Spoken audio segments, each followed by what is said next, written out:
Hello, people from everywhere. Welcome to another live stream from Avenue X, a little bit earlier than usual, the November Avenue X live stream.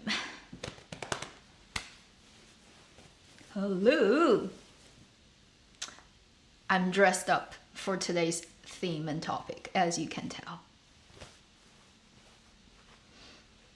As a guy from the Tang Dynasty. Let me know if the sound and everything is working fine, and then we'll start talking. Today is very quiet. Don't have that many people here. But I do see some very familiar names. How are you doing?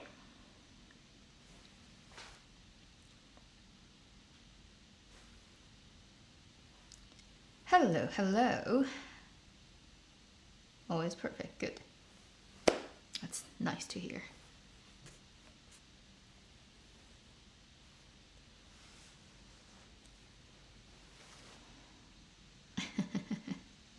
Yeah, this is a very Tang Dynasty look, with not 100%, like 80% close to stuff. I'm wearing this because it makes it easier. The sleeves are very long, so they're gonna be hard to manage. If I have this on, it's easier. But this is definitely a sort of contemporary design. It's not really the ancient kind of sleeve guard. It's rubber band here. You don't have that in history. But everything else is pretty, like apart from that, obviously. Everything else is pretty Tang Dynasty. Not 100%, but close enough. I even have my Tang Dynasty boots on. Hey. Looks good, isn't it? I really like guys' costume of like period time. It just is so much easier than the woman's stuff. And these boots look really cool, and they're really comfortable as well. And you don't have a huge skirt that gets in the way of everything. Yeah, it just feels good. It feels good to dress up as a guy. And Tang happens to be a time where it's really popular for women to cross-dressing. And it's not even a weird thing. You often see women dressed up as men when they go out, because it's easier, everything considered, to walk and do stuff in this.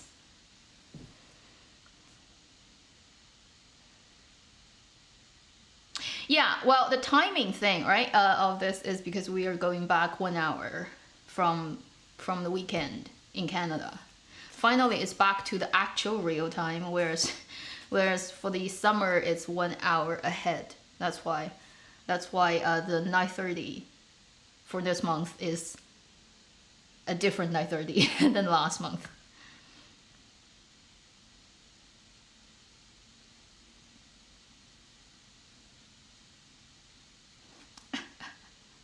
Melody, you can't. Why would you say yourself a fat radish? I'll let you look at like what it looks like. This is the furthest I can go. So, as a guy, it's just so much easier than as a woman.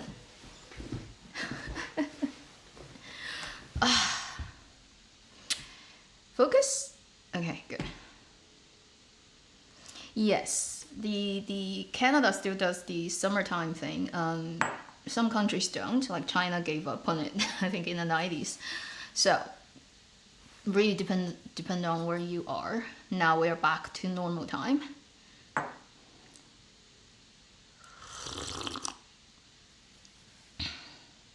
Yeah, and I don't have to do crazy hair. I literally just tie it up in a bun and wear this fake structure inside, and with a square.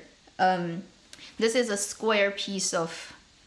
One day maybe I'll undress like this and then let you see the process, but it's too ugly to do it here, so I'm not gonna do it on camera now. But this is literally just one square piece of black cloth, and on two ends it has like thinner and thicker strips on this end too, on the other end too, and you just tie them up.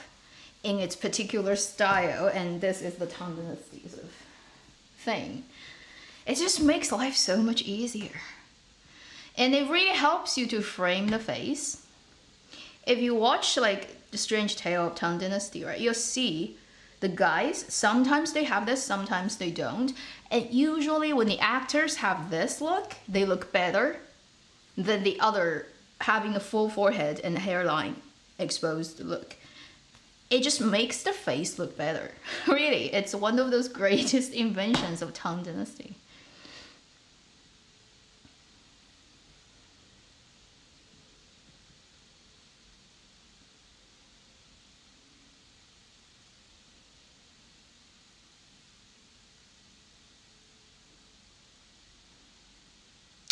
Daylight saving, yeah. Well, for certain countries, like Canada, because it's so high on the latitude, right? And its timing is just weird in summer if you don't do it. Daylight is too long in summer and then too short in winter.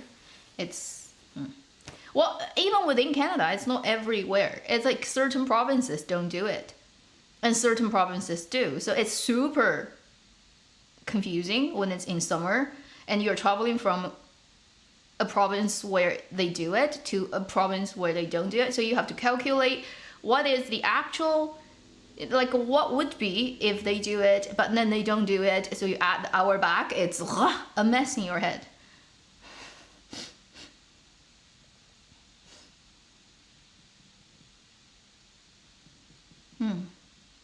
And we've just had a very strongly charged full moon eclipse on the 8th, 2 days ago.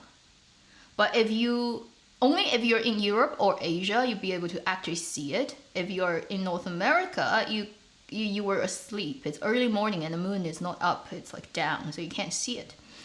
But in China you could, and a lot of countries you could. Blood moon full eclipse, and it was a long eclipse. Anybody actually saw it with your own eyes? Cool, blood moon, you saw that. Yeah, it's a really powerful one. It's a very rare one, I think, because of all the weird astrological configuration. Yeah. And if anybody is feeling weird, like the werewolf in you was like about to come out and get really emotional and weird, don't worry, okay, it's normal. It's a really strong, because it's a solar plus a lunar in close junction. Like the solar one was on the 25th, I think October, you had a solar eclipse, and then November the 8th you have a moon, full moon one. Yeah, a couple of my friends were like, such weird experiences. They're just having all kinds of weird things happening to them. so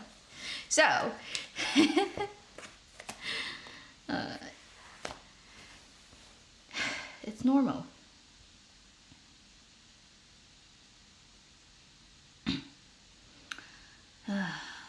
Hungary. Hi, thank you. Wow, your name. Lovely person from Hungary. I used to, many years ago when I was in England, I had a classmate who's Hungarian, and Monica. She's a lovely lady. She's so warm and fun. And her husband, they're both lovely people. Yeah. This lunacy comes from.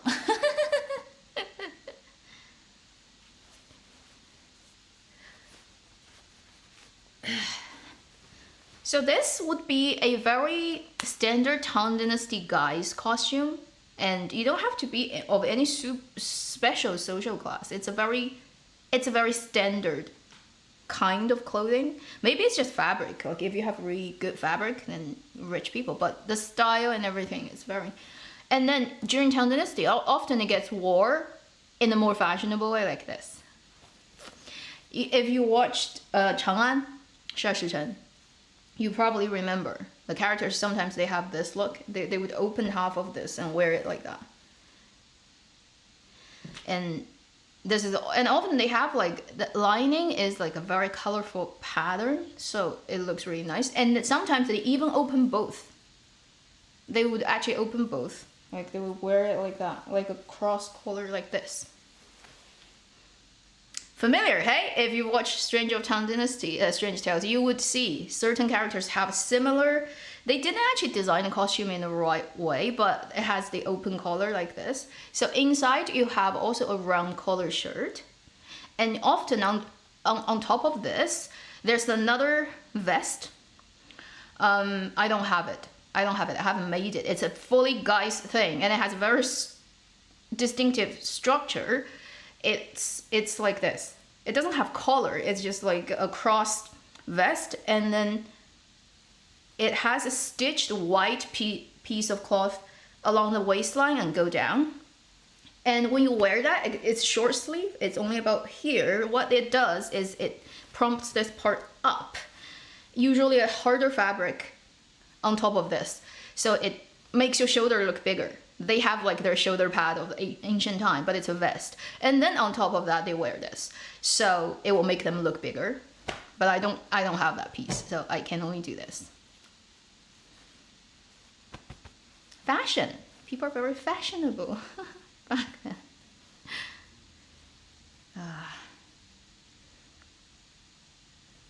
Hello, subscriber from Indonesia. How are you doing? Was it considered scandalous? No, it's just a really normal way of wearing it. You know, Taiwanese people are very open. Some of the costumes, if you look at the paintings, you're gonna be like very shocked about how far down they expose breasts for women. It's like all the way down to here, like it's full cleavage. Okay, just no problem at all during that time.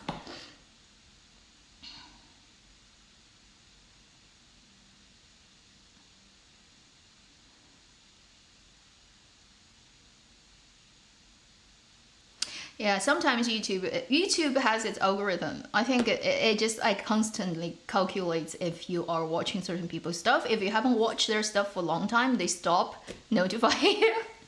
And even if you subscribe to those people, you're not gonna see anything. It's a mess, you know. It's the AI controlling everything. You don't know what's going on.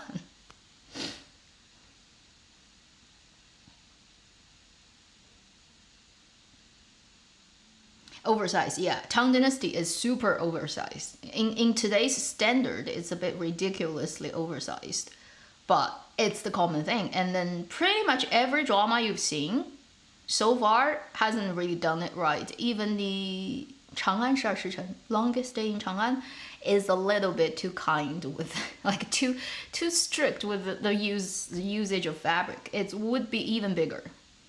Like this one I think I made it 70. So the front side, if you lay it flat, this side is 70 centimeters. And that's actually normal, very normal. They're bigger ones, very large robe. And then the sleeve, you can tell like how big this is, right? It's completely just like, it's over 2 meters long, like across the span. And that's just, if you look at all the historical artifacts that came out of tombs, it's standard. It's just ginormous. So if you think about everything you've seen from the drama Strange Tale of Tang Dynasty, the costumes, they're all too fitting and too tight. Too fitting. It's like the drama version versus reality. And they have their reasons, obviously. Making it bigger would cost more money for sure. Also, it would be harder for actors to move around if they're not used to it.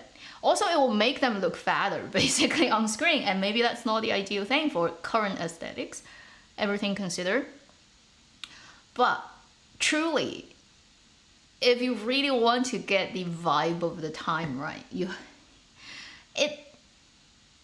and the actors, honestly, they're all skinny. They're all skinny as light poles anyway. So even if you make them look very big with costumes, they're still skinny. You know, there are fat people wearing very big clothes that will look like one type, and there are skinny people who wear big clothes that will look like you can't still do anything about the fact that the person inside is skinny.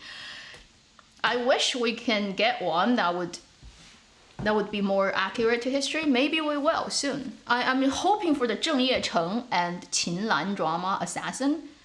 Because from the production shots, at least, it looks like they are very generous with the amount of fabric they used. But we will have to actually see the drama for real to see how far they went with that. Yeah, Ember. Yeah, I know. The bell thing has no use. Because I have people I subscribe to, I turn on the bell, right? I don't get notification at all. Not at all. It's YouTube. YouTube decides what you see, you know. Google controls your life. Google controls what you search, what you get pushed to, what ads arrive at your doorstep. They listen to what you talk about and then they push ads to your device after you've talked about them, because I've seen that happening so many times. So now I just talk in dialect, in Chinese, so that Google doesn't understand a shit about what I'm talking about. Ha!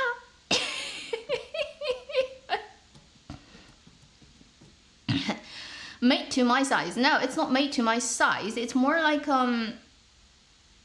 you know, like ancient people are not ginormous. So when you get actual stuff from Tang Dynasty and you look like the cloth has like 2 meters circumference and 1 meter on one side, there's no way the person is that big.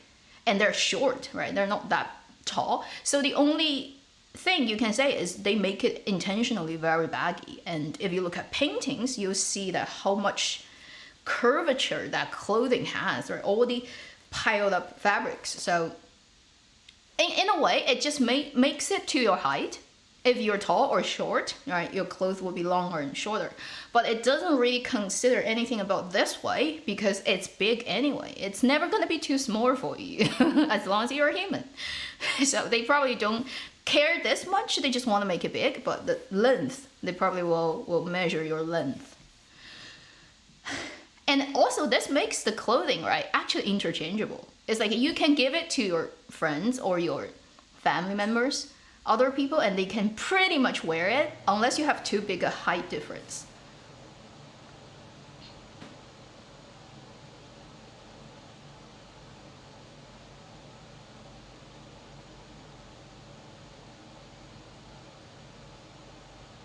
New life begin. I've only watched 1 episode so far. Before I sat down, I had it on my iPad.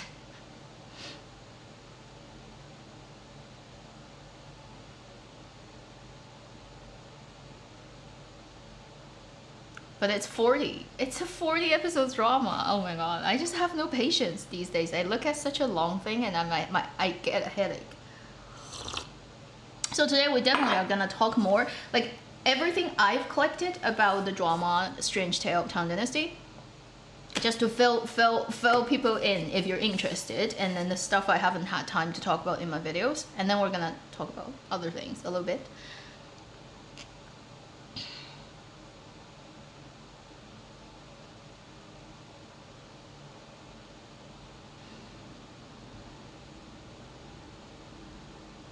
Court Lady in Luoyang. Court Lady, some of it is okay. It's still not very... Also, Court Lady's aesthetics is weird. Yu Zheng has a very weird taste, that's all I can say. Okay, some of it is just very weird. What else? Luoyang. Luoyang, again, Luoyang has the problem of not giving it enough fabric. Although some of these styles are close enough, still there are a lot of invented pieces. Particularly around Wang Yibo's character. He has a lot of like vest, and that doesn't exist. So the type of wear the vest on the outside that still has the open collar, so far not seen in any painting or any historical tomb stuff.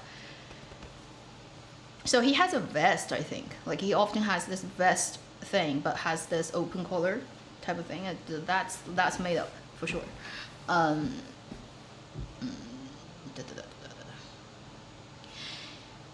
Yeah. So fabric is right, and dye stuff is hard too. So ancient time, even when you're rich, you tend to be very, like super rich people, one of the things that they show off their rich is how rich they are is they have so much to wear and they don't even have to wash it or do laundry. And that's like one of the ways of showing off how rich you are. But for commoners, it makes sense to make the clothes a little bit bigger, right, than usual, so that however the size changes, you can still wear it. You can wear it in different seasons, just like adding in layers. Also, you can give it to other people in your family. So that makes a lot of sense to make it very generous, not fitting for a particular person so that it can go anywhere, right?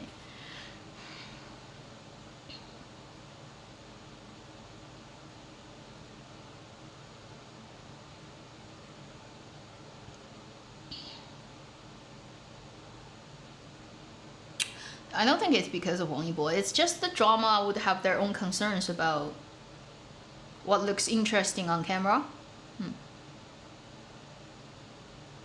And then also the designers' aesthetics, their own sort of like ideas about what looks good, and then that also plays into it. Not that many people are hardcore, let's say, historical researchers. It's getting slowly better over time, but in terms of being very accurate to a particular time, it really is more expensive to do that. Also, it may not actually look as, let's say, entertainment-wise, as acceptable to the audience. So budget, also aesthetics, they're all stuff to think about. I mean, like for makeup style, for example, if you really want to recreate Tang Dynasty makeup, whether it's early Tang, middle Tang, late Tang, they all look pretty extravagant and a little bit beyond our contemporary idea about what is pretty. Like the face and then all the kind of paintings people do on their face, they draw like birds, dots, flowers, here, and in colors, like not just in red. They do it in yellow, they do it in green, purple. I mean, Tang Dynasty actually has black, close to black, and that type of lipstick. So if you really create based completely on history, put it in a drama, a lot of contemporary audiences probably would just get shocked too much that they can't continue watching. So they do have to think about where do we find the balance between, you know, like making it accurate to history, but also still palatable to 21st century audiences. Some of the makeups are really intense. It would make everybody look pretty ridiculous by today's standard. You know, like the eyebrows, like the ginormous square eyebrows here. Like, who would do that? Like, even today's most crazy Instagrammer would not do that.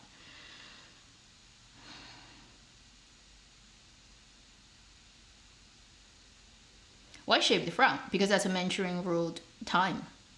And it's required by the Manchurian ruler to basically showing the Han people who is the boss. Because their tradition is to shave the head. So they were like, you all have to do that. And for Han people, the Confucius teaching, one part of it, very important, is you can't just shave your hair lightly. It's like something that's very, very important. Therefore, it gets to the point where some people literally, like, they'd rather die than shave their head off, like hair off. So that's a huge thing in history. So that's a particular time. The Qing Dynasty hairstyle. Although I have to say, if you're a guy and you have the Qing Dynasty hairstyle and you still look good, then that means you are a really good looking guy. Because you need no hair to frame your face and your bone structure can just stand on its own and still look stunning. Wow. It's like top class good looking people.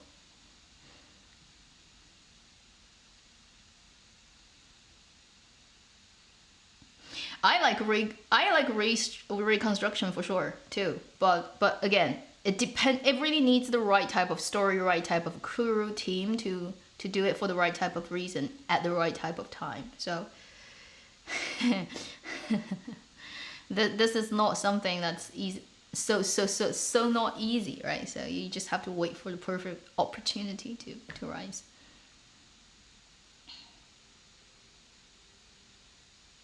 Yes, 旗袍. If you're talking about the pretty much end of Qing Dynasty, right, and the Republic of China time, the women's 旗袍. The the traditional way of cutting 旗袍 is actually the same way of cutting Chinese hanfu, which is completely flat. There's no consideration for 3D spatial thing. You don't have darts. You don't make the waistline. You don't make, like you don't sew the fabric in places to make it follow the human body. It's just like one flat piece of thing, put it on human. That's the traditional type of 旗袍. So that's called 无嗓. The way of saying it is no darts, basically. But then later you see development of using more of a Western styled cutting, where you have a mannequin, you follow the body, and you actually stitch up the lines to make it fitting. And that's a more contemporary, more modern type of 旗袍. 旗袍 also has different styles, yeah. So the sort of standard Chinese traditional costumes, whatever dynasty you look at it, it's always flat. It has no darting anyway. And then usually you have a seam along the middle of the arm. That is mostly due to ancient weaving machine can only do about 60 centimeter width. The machine itself cannot do bigger.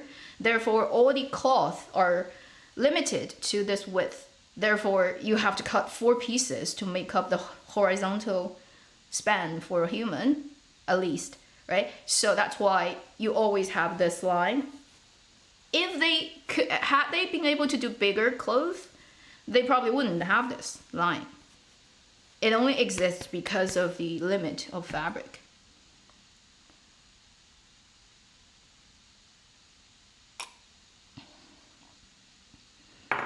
Yeah, Ming later. So if we're talking about Ming Dynasty, Alexandra, the later it goes, the bigger it gets. It keeps getting bigger. Very white collar, very large sleeve, very baggy. For both gender, it keeps getting bigger and bigger.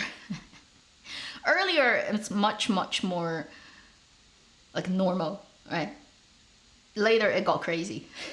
It got very, very crazy.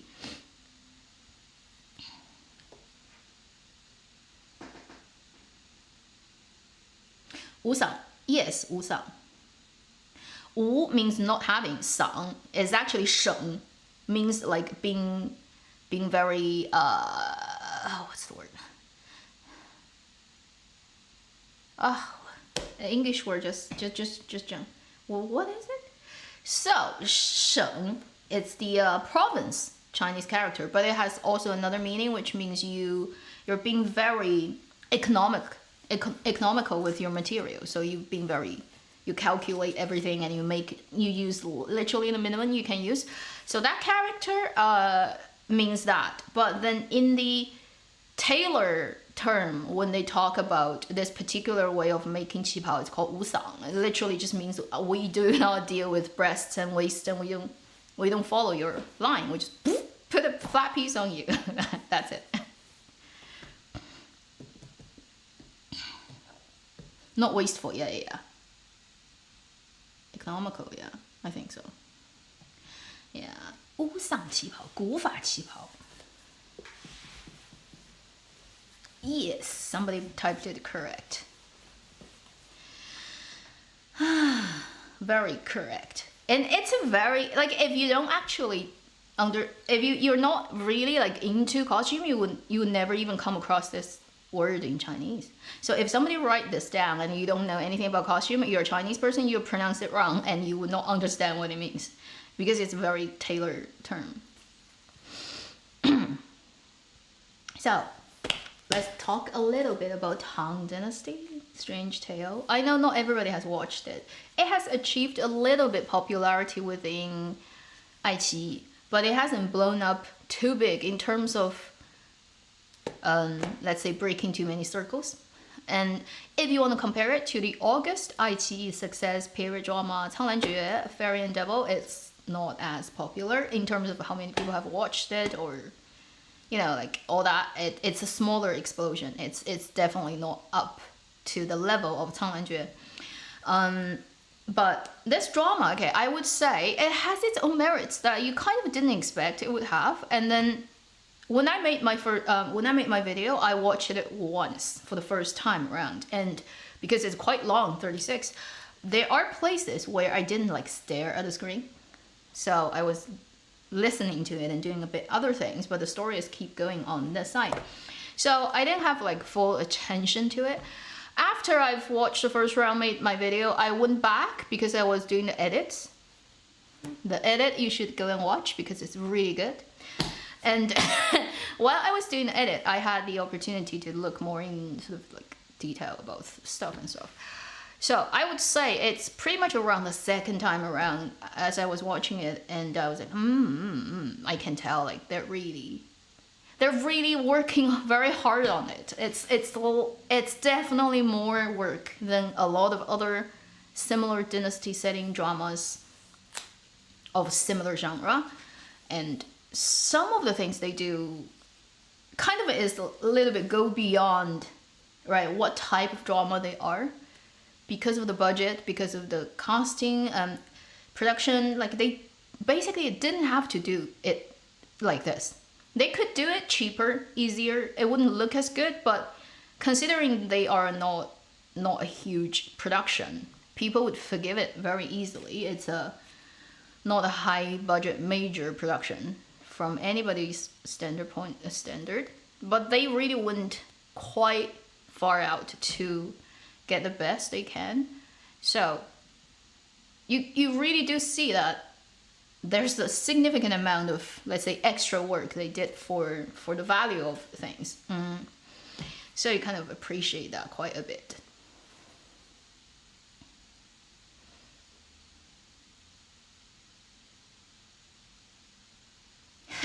My eyebrows, because I made my eyebrows very thick today. It's all fake. And I'm a little bit laggy. I try to look like a man, basically. So I made my eyebrow very big. I have no eyebrow. Naturally, my eyebrows are very light. This is so just all painted. Because I'm pretending to be a guy, right? So I'm just thinking I need to look a little bit more masculine. I had no blush. A little bit lipstick, yeah, but trying to look more like a man.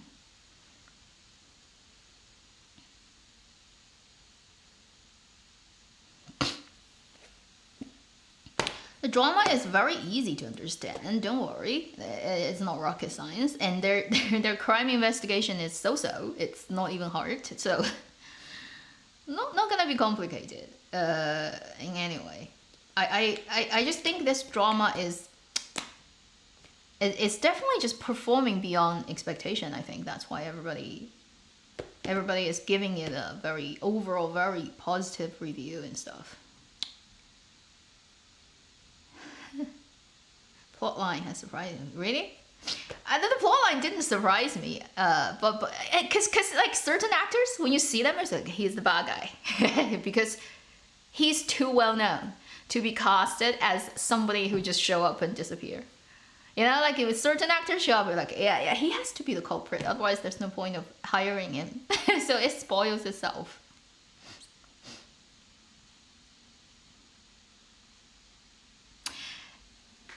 Well, it's not bad, but it could. Okay, I think it's the 鬼 part, because the drama's title is 唐朝诡事录, Tang Dynasty, Weird Things Record. Really, that's how you translate weird or unusual or that type of thing. So the weird, strange, the mystery, a little bit of the that type of thing.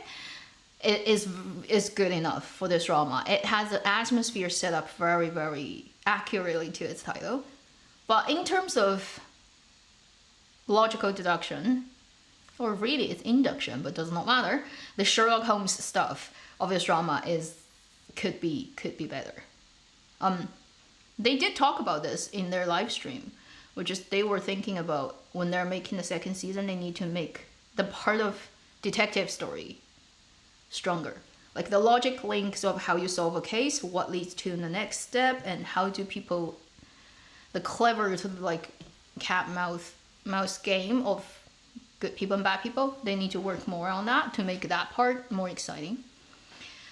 And I think it's a very accurate judgment on their own part to realize that they've done one part really well, but the other part needs a little bit more work.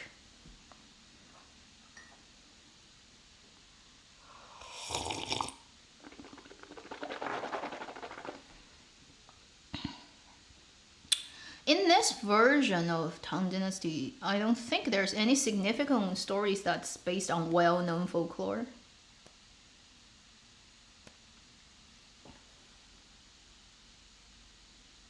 I don't think there is anyone that's particularly already existing, let's say, in folklore.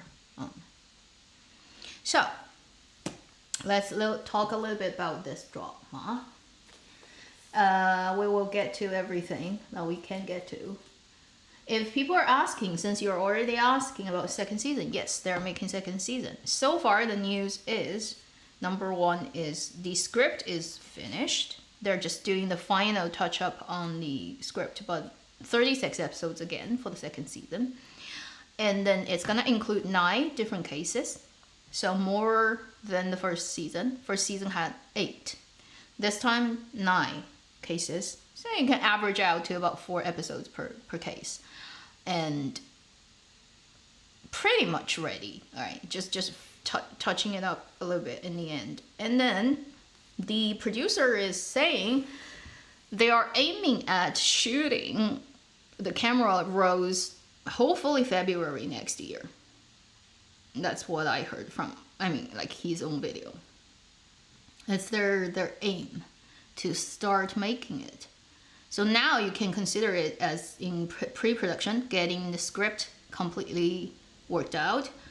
And they would do pre-production planning for special effects, because that's what they did for the first season. This team usually just does 民国传奇, which is the Republic of China time drama. That's like fighting against Japanese soldiers. It's like what they are best at. And they've made so many dramas in that genre that they all get very tired of it themselves. So this is their new adventure into a completely new thing they've never done, this whole team. Which, in a way is a good thing, because it's new, so they have that curiosity on their own to test and try stuff out. For the first season, when they were making, because they know they have a lot of CG for like the alligators, right, and for the ghosts and cats and the flying woman and all the kind of weird special effects of people coming out of stones, face changing, whatever. Like there are so many weird creatures, snakes, yes, for the first season. So when they were writing, they already started talk to their special effects company and basically asking them what is possible, what is not possible. If we make it this way, what do we need to do while we were shooting? So they planned all special effects before shooting. So that's a good thing. Definitely you need to do that, so that for every scene, right, like the camera, what needs to be filmed.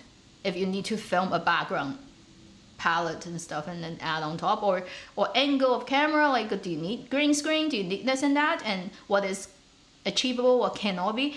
So they planned all this out before they actually started shooting, so making the special effects at the end, right, not looking too bad for a not high budget drama. And their company, the company they hired, also was willing to put a lot of time to work on the details. So focus is off. It took them 10 months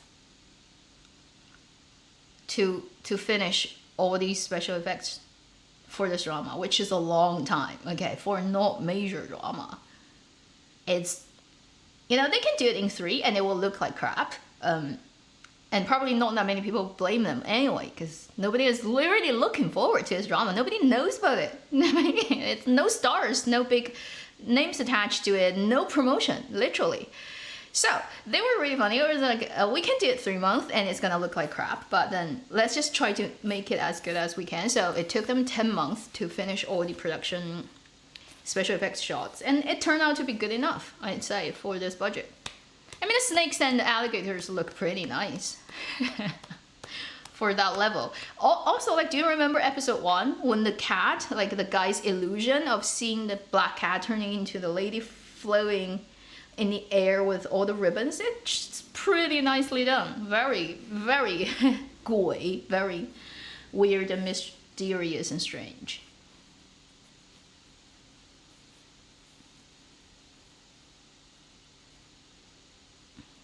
Yeah, the government lodge, that story is really good. The actor is good. The actor who played 3 characters, he's great. The kind of psychotic breakdown character. Not that many people can play it. It has to be the right type of actor to be able to pull that off. Also, the Huang Meisha is pretty good. The rainy season murder of the couple. That actor is really good. I really like him. He always plays supporting roles. He never gets main roles. He's been in so many dramas. And every time he's there, I was like, he looks even better than the leads. He just never gets a leading role. I think his name is Han Chengyu, right? The scholar whose wife got murdered and he thought he killed her. He's so good. Like the government lodge runner, that 3 brother guy, actor, and the scholar guy. Both those 2 guys are very, very good. Oh yeah, the Liao Zhai vibe. I agree, Roxanne. Very Liao Zhai. The ghost story vibe thing of the traditional Chinese scholar. It's very, very accurate. Oh, you're at alligator crime. Yeah, that's like a cult culture.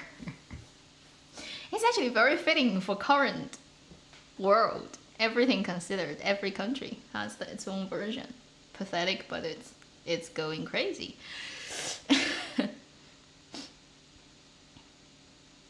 The government lodge guy isn't. He's very young. He barely really acted in anything, but he's good. The other guy, the scholar guy, he's been around for a long time. He used to be in a lot of Huan Rui produced dramas.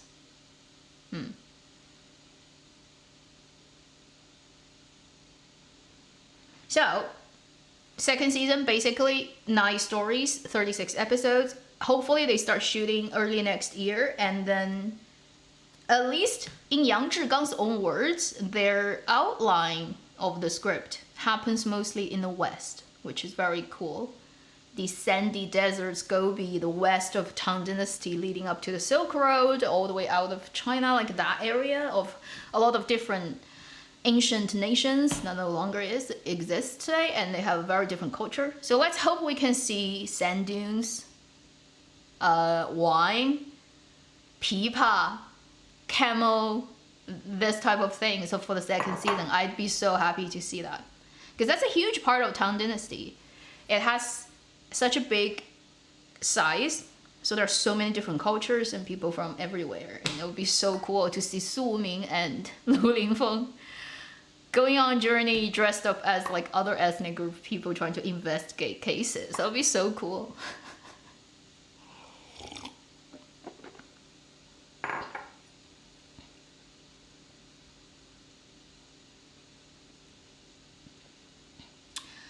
Scholar guy wasn't in Guardian. No, he was in 锦衣之下. The 任嘉伦 and Tan Songyun drama.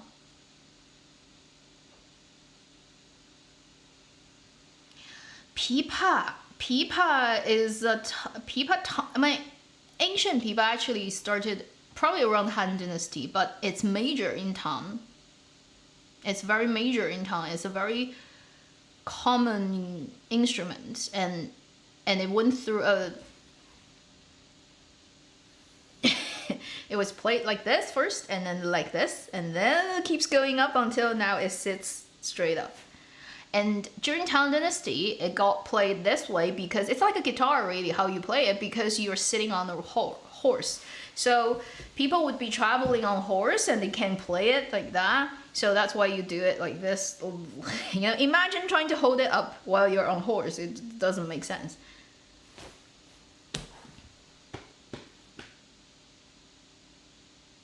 I don't know. It's always about planning, or if you plan it well. you can finish it. Like pre-production, get it done properly, then you can be very fast at actually shooting, get ready and shooting it. Logistics really depends on how good the team is at planning logistics.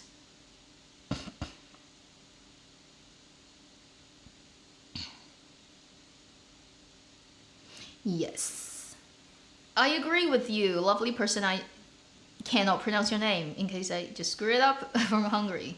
I agree, it's not Xianxia, right? That lady is very Chinese traditional fairy goddess aesthetics. It's a little bit like a Dunhuang mural.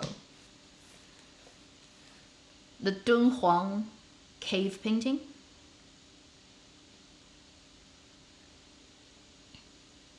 And it's really a much more traditional Chinese look than the current Xianxia, which is very, very Western when you think about it. All the white gauze, light fabric, like those.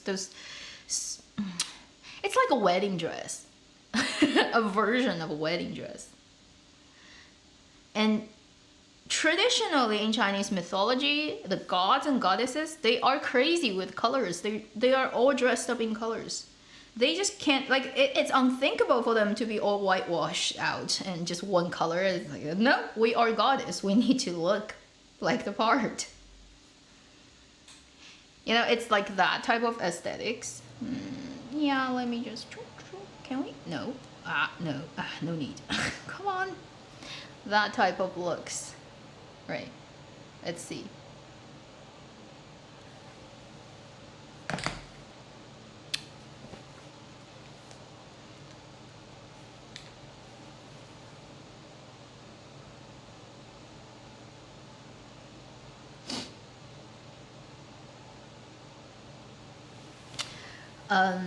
So that's the second season.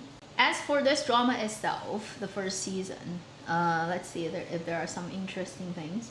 Okay, so first let me just, in case you don't know about the funny makeup of this whole team, it's made by Changxing, I've already said, and Changxing is literally the company owned by Guo Jingyu. Guo Jingyu is the guy who is the biological brother of Yang Zhigang, and he's the eldest brother. Guo Jingyu is the eldest brother in the family. Yang Zhigang is the youngest.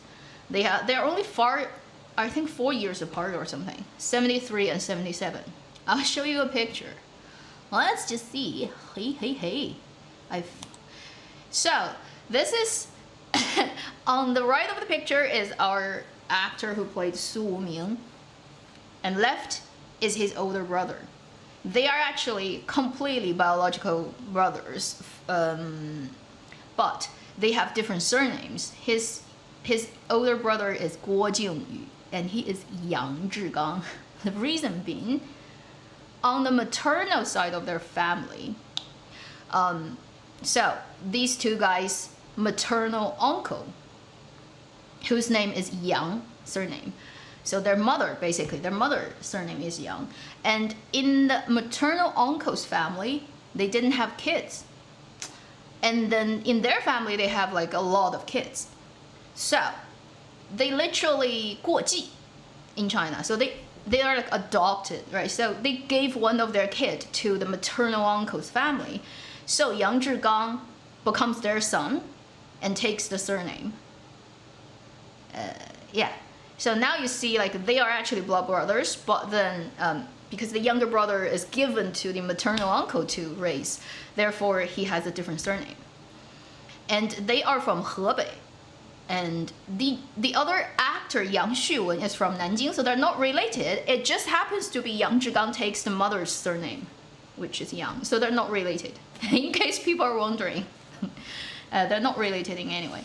So the Guo Jingyu guy, the older brother, is the owner of the production company, and he's been doing dramas that are of that particular Mingguo type for years. And well, there's just like something he cannot help, which is he just keeps using his younger brother as the leading man. He's the big brother who says what needs to get done, and then the whole family follows. So he's the kind of big brother that the younger brothers just have to follow the type of family. Therefore, Yang Zhigang is really like he's saying, you know, it's not like I can choose it. Like my brother asks me to play this role, I have to play this role. He asks me to come in this production, I just have to follow him. They did grow up together, yeah, but he took, you know, it's like a big family. It happens. I know this type of family. Anyway, it's really funny that they're actually very close, but also the big brother is like the family man, like the big man, the top, right? The clan leader. That's why for years, Yang Zhigang really didn't play any role apart from the productions that's done by his brother's company. He's like the exclusive male lead of all those dramas, and some of them got really popular among middle-aged audiences in China, I'd say. So that's why Yang Zhigang is well known among my parents' generation people in China, because all the roles he's played in all those similar dramas. So that's the first thing, really funny. Then if you look at that picture, this is his older brother Guo Jingyu, and that's his wife, who is the Taiping Gongzhu in Strange Tale of Tang Dynasty. So the princess in Strange Tale of Tang Dynasty drama is the sister-in-law of the Su Wuming actor, Yue Lina. And she's also a graduate, I think, of either Central Academy or Beijing Film Academy. Central Academy. No, Beijing. Let me just double check. Anyway, she's also a graduate of acting of one of those two big schools. And then, yeah, so it's like she actually has played Yang Zhigang's wife before, right, in other dramas. So it's a really funny situation. The whole family, it's like a family business all the way through. And for Yang Zhigang himself, for the actor Yang Zhigang himself, he actually, surprisingly, you probably are not familiar with this, although he was born in 77. So now he is, how old? In his 40s, right? Before he started acting those 打鬼子 characters, those fighting Japanese invader characters, he was a dancer. When he was young, like when he was 12 or something, they put him into a dance school, and he spent 6 years learning Chinese classic dance and got really good. And then he went to Beijing Film Academy, acting major. So he got in Beijing Film Academy. So Yang Zhigang, surprisingly, okay, is the actual person in Strange Tale of a Tang Dynasty that in reality, if he does the fighting scenes, he probably would do better than Yang Xuwen, because he has the training, like splits, somersaults, all those things he can do, and he's professional dancer. I'll show you early videos of him dancing and get surprised about how good he is. It's shocking. Okay? So right now what you look at is Yang Zhigang dancing when he was younger.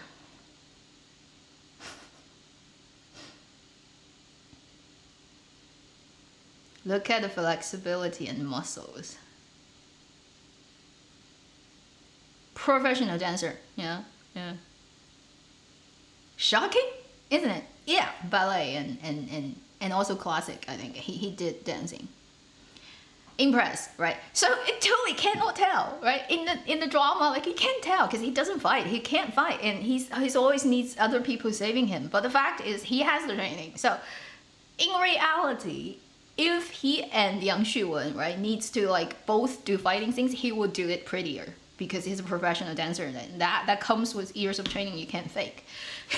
So isn't that funny? Totally didn't see that coming, I bet. Also, I didn't know much about that. I think I vaguely know because I've heard it once.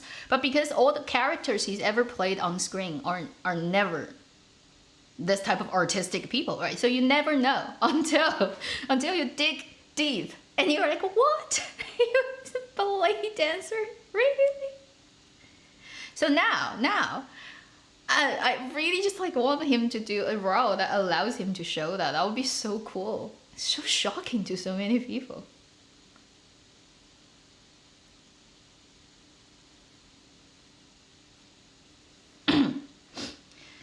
Zheng Yecheng. Well, Zheng Yecheng is Jingju actor. His Beijing opera, so he gets training too. All those somersaults and splits and fights and turn stuff in their hand. It's like they have to learn that. Yes, it does remind you of Luo Yunxi. True, very similar. The type of career path, dancing, and then going into acting.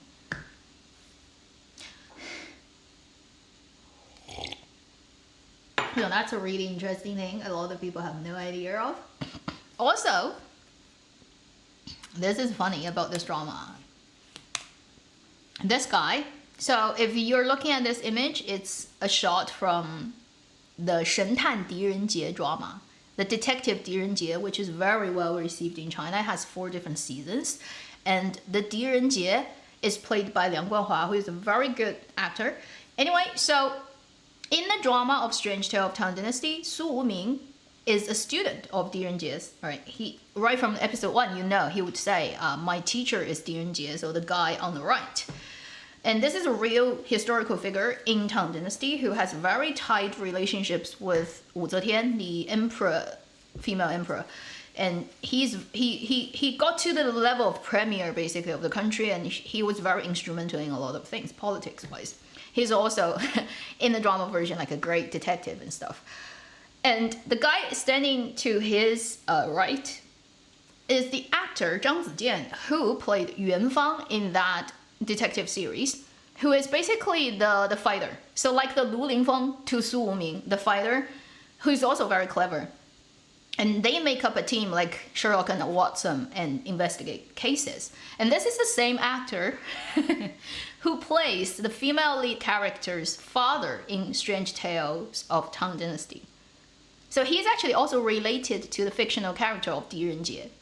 And when he showed up in this drama in the first episode, you see like live comments in China. Everybody is like typing Yuan Feng, Yuan Feng, is that you? Yuan Feng. So it's funny, like all those things are actually connected. So the father character of Xi Jun is the previous Yuan Fang from the Di Renjie series, where Di Renjie is actually the teacher of Su Wuming in this drama. 6 degrees. Yeah, the wife was in Niangdao. Yeah. So Guo Jingyu's wife, which is Yang Zhigang's sister-in-law, is in Niangdao. The world is a tiny, small place.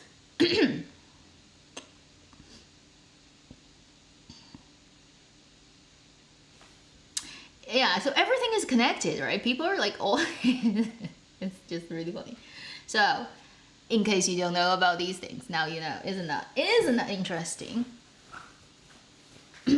Anything else?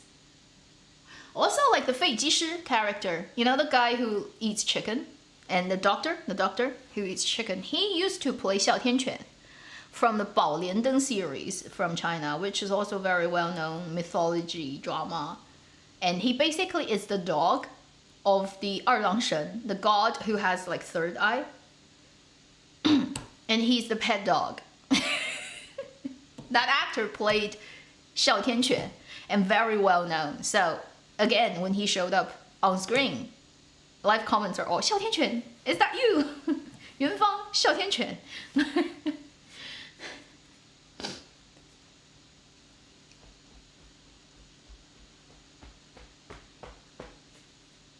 Yeah.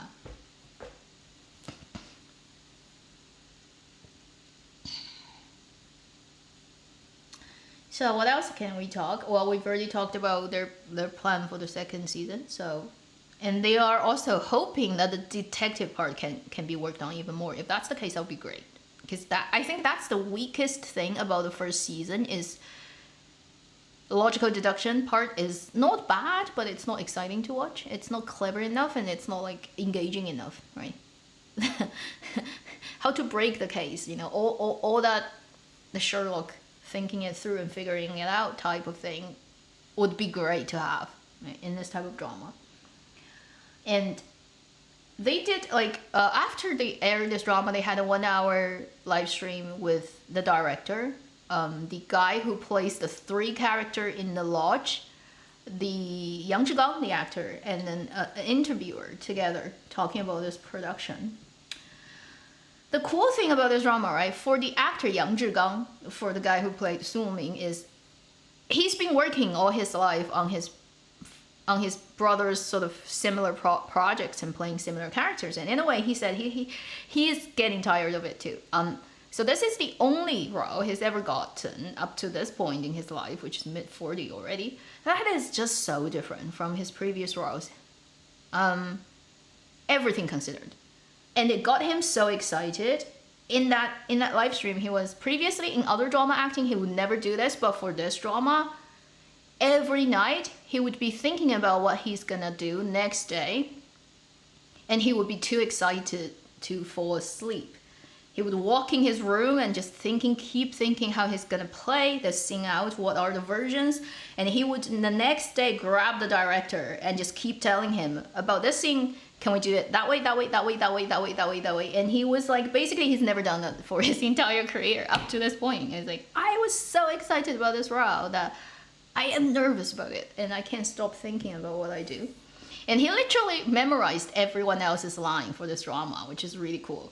So when he was on set, he would be able to tell if the other actor is speaking the right line. You know, if they missed a part or if they said, you know, he would just like, he doesn't need any reminding. He'll be like, you said that line wrong, change that to that.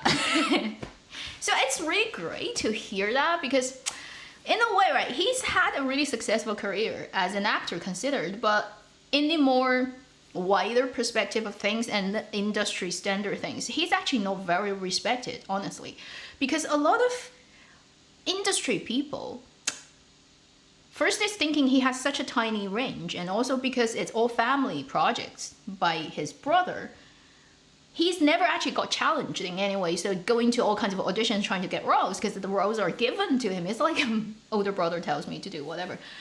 So a lot of people don't think of him as proper actors, and he always plays the same type of characters in the same type of dramas. That just gets old and boring. So not that many people have a very good opinion about him, and he probably also doubt about himself being an actor, right? So this is really the first project for this middle-aged actor, for him to be able to just like completely change from his previous. Let me just focus.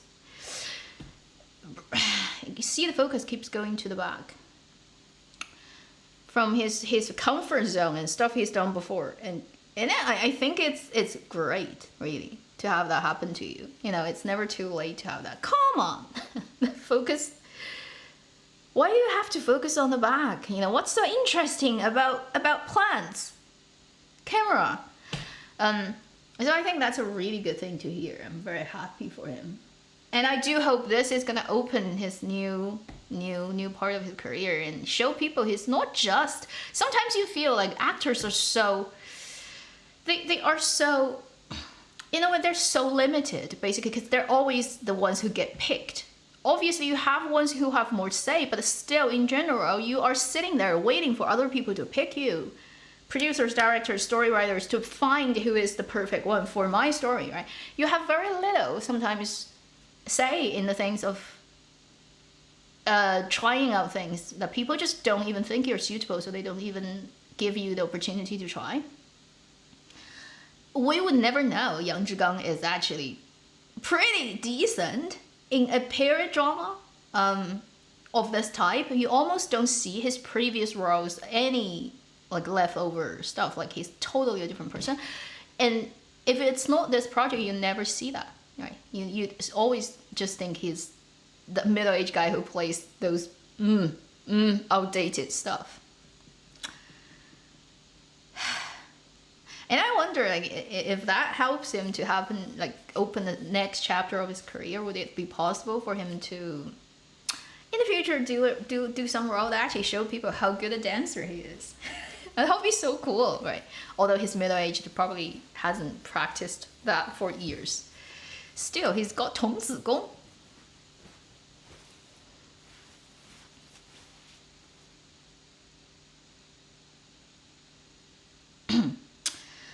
Yeah. At least test out possibilities. That would be overall a very good thing.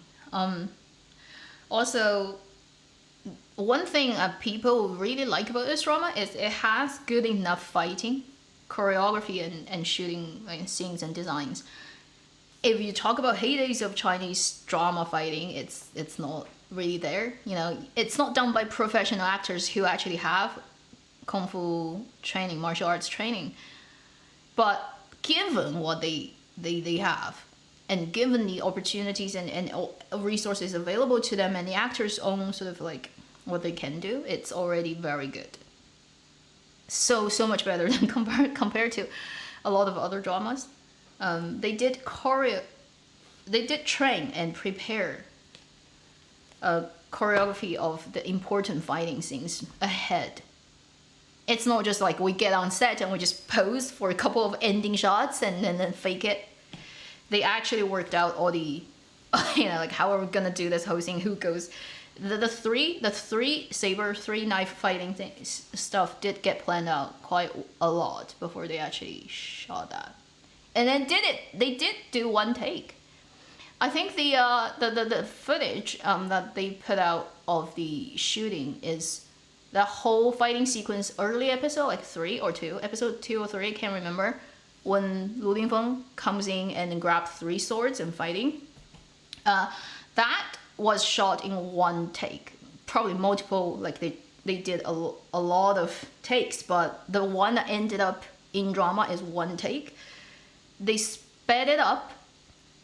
And I just by judging, I didn't pull it into a timeline of editing software. Eyeballing it is about 10-15% faster, maybe maximum 20%, maybe not yet, 15%.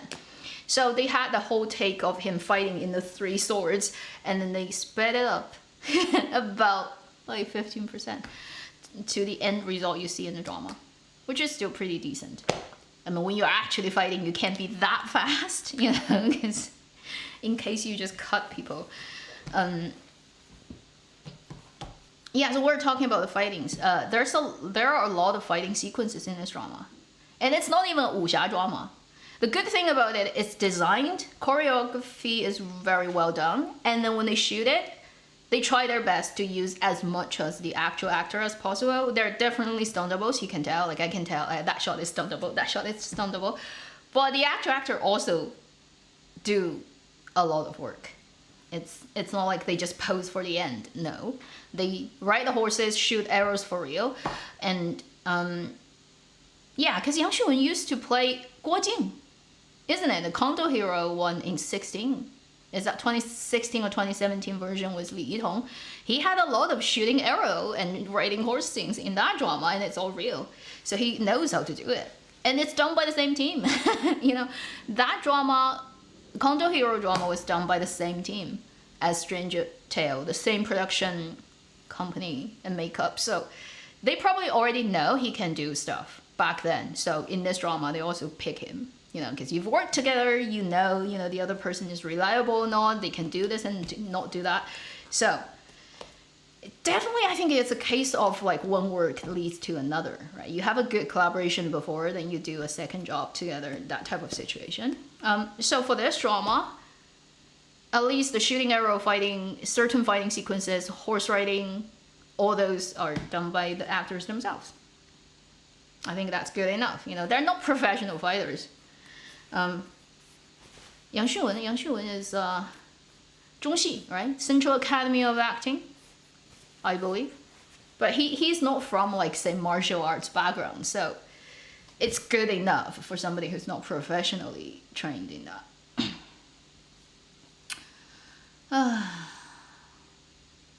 Hi from France. Pyro detective character, that's not old fashioned anymore.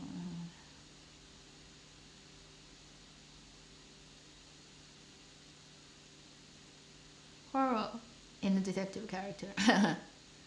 He's got beard, so he's like Poirot in that way. He's got Hastings. He's got that. At least you have that. beard, mustache. It's like, how do you name all those things? I can't remember their term. Like, you have mustache, you have like goatee, you have beard, like where does everything, sideburn, like what is what? Whatever. So many words for facial hair. Yeah, it does have that vibe a little bit. I would agree.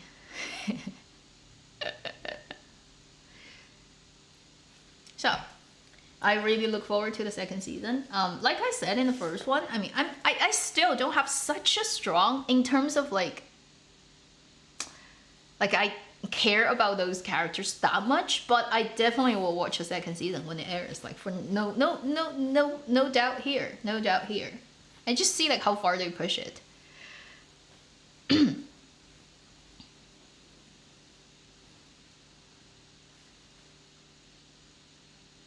Goatee should remind you of the goat.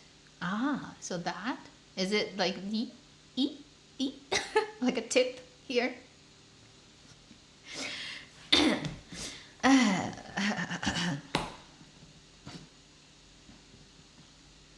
Anything else I need to mention about Strange Tales? And I think I've pretty much said everything. So, oh, I forgot to mention one more thing. You know, for Yang Zhigang, not only is he a dancer and professional one, he's actually classmate in the acting academy with Yao Chen. They are the same class, same year of Beijing Film Academy. Shocking. You never even think of them as the same type of, but they were classmates back in Beijing Film.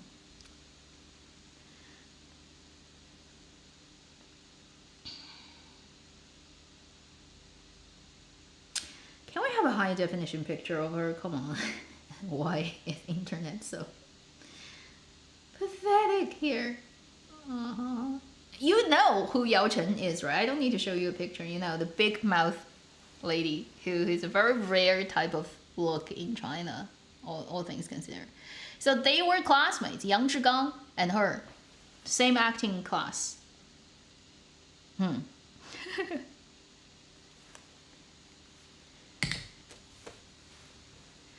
Yeah, I think I've said pretty much everything. So, looking forward to the second season of this drama. And also just hoping they can keep doing the couple of good things they've done. The atmosphere, production standard, maybe hoping for the costume to get better for the second season. Fighting, definitely keep on. All the fighting choreography, good ones. And then let's hope they can make the detective part even better.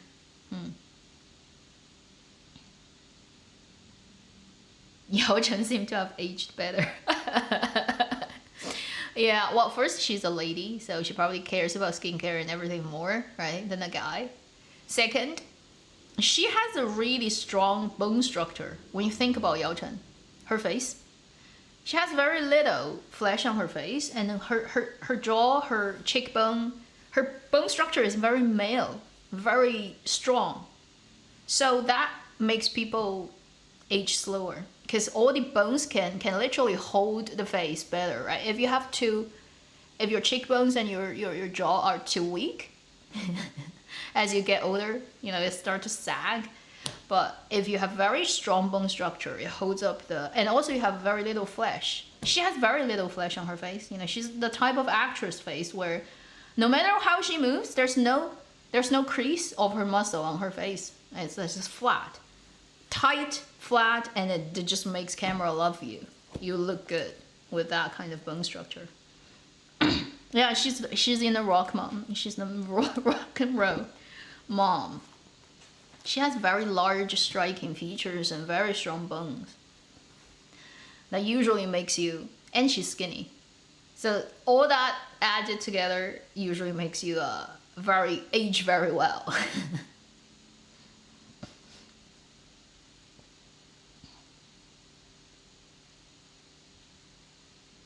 Yeah, the couple line feels like a little bit forced. Also, Su Ming's the couple line is particularly forced. I'd say yes. The Lu Lingfeng and Xi Jun line makes a little bit more sense for the younger kids to be like that. But Ying Tao comes out of nowhere. The cherry girl comes out of nowhere.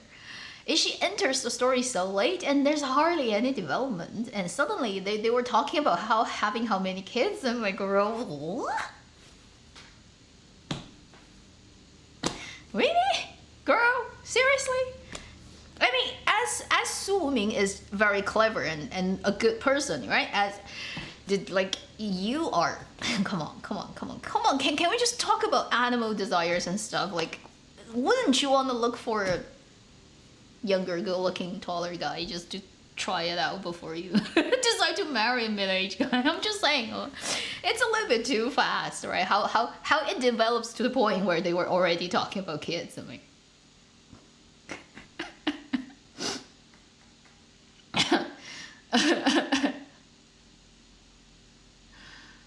yeah, she is a bit weird. It's not very well written, and for this type of dramas, it's already an improvement in terms of for this team to write female characters compared to their previous works, which were shockingly, terrifyingly bad. Like the level of Gentlemen from East 8. Bad. Like how they write female roles are just like shocking. Just shocking. Unbelievably terrible. So, in comparison, Strange Tale already improves that a lot. You know, at least the humans look like more like humans than like I can't even think of what are the suitable terms for their previous female characters. Give them time to improve. Still, the Intao character is very weird. It really is very weird. I have to agree with people. I didn't even mention it in my review because she's so. That's why I don't have such a strong attachment to this whole team of the characters, because some of it doesn't work. Some parts of the dynamics are so. Okay, so the two male leads, their dynamic works. I'd say, including the young kid who Lu Lingfeng takes in as his student, that works. Oh, the chicken guy also, he's like the super buff, right? The healer on the team, just HP point going up, the game part. So he's functional, and then the Xi Jun, well, she is Shen Yi. She is Shen Yi from Under the Skin in terms of how she could contribute to the team doing the cases, right? So she's still also functional, but like, what is Intao's function? Intao has like no point of existing in this whole team. They don't need her. If they need a fighter, Lu Lingfeng is enough. You know, Lu Lingfeng is like takes care of the whole thing. You don't need another one. And then she doesn't do anything else. Like, you don't quite know where she fits in. Functionally speaking, she doesn't need to be there. And then emotionally, like, also, like, it just doesn't work. How she just, like, and Su Ming, like, how? These two develop a romantic relationship feels very forced, very scriptwriter said so situation. So I think one of the reasons those characters didn't work so well for me in my like head, like is some parts of it is just like weird. It doesn't fit in. That extra piece that you just don't know where it should be going, but it just shouldn't fit in this part.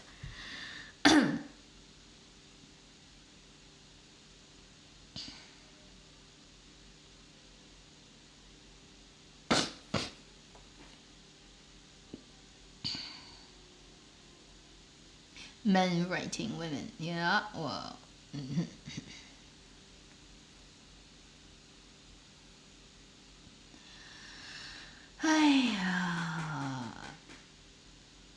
Yeah, the triplet snake, yes. One of the more favorite ones, for sure. For most of the audiences, I think.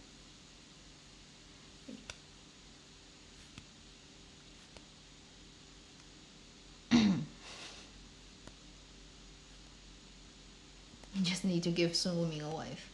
Why can't he just be single? Honestly, he's already single like until his 40s. So what's the point of having to force a woman into the picture.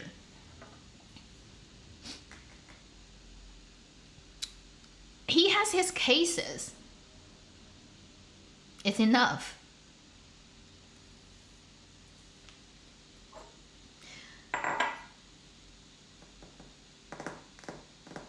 Also, the dynamic between the two guys, right?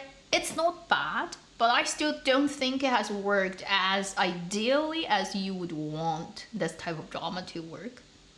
When you have a two male lead solving case kind of situation, and particularly it's like one guy takes care of this side of things, the other guy takes that. It's more divided, and instead of both of them are good at both kind of things. It's very divide and conquer our problem, right? So for this type of, I wouldn't say it's bad, you know, for Yang Xun and Yang Zhigang to work together, but it's not yet at the place where it could create a very classic, memorable, many years down the line you still remember screen CP. It got better later, but it's not yet so working, at least for me. I think maybe because the age gap is a little bit too extreme between these two. How many years were they apart?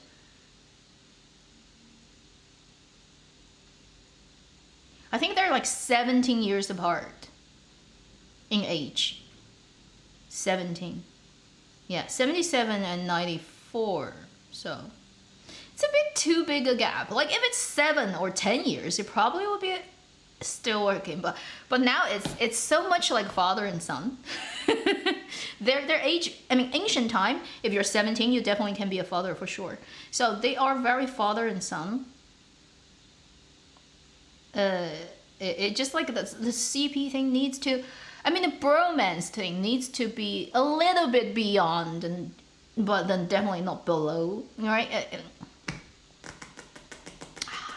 White Collar. Anybody who's watched White Collar, right? You know what I mean. Between those two guys. Between Neo and Peter, right? That's their name, character name? Yes. Between FBI and the thief. I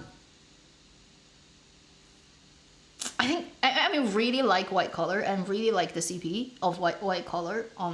Like that's an ideal guy CP in my opinion of a detective or case or crime type of drama where it just sits at the right place. It's not too much, it's not too little, it's just like perfect. Anybody who's watched White Collar. Oh. I still remember the days when I was watching the drama. I was just like, oh, I love those two so much. When I traveled to New York, I literally went to the apartment where Neo rented that building. Because you can't get, it's a private building, you can't go up, but you can walk around it. And I literally found that apartment building and took a photo of that angle where it shows up in the drama. It's only the exterior, the interior is a different place, I think, but the exterior of that apartment, I found it in New York. I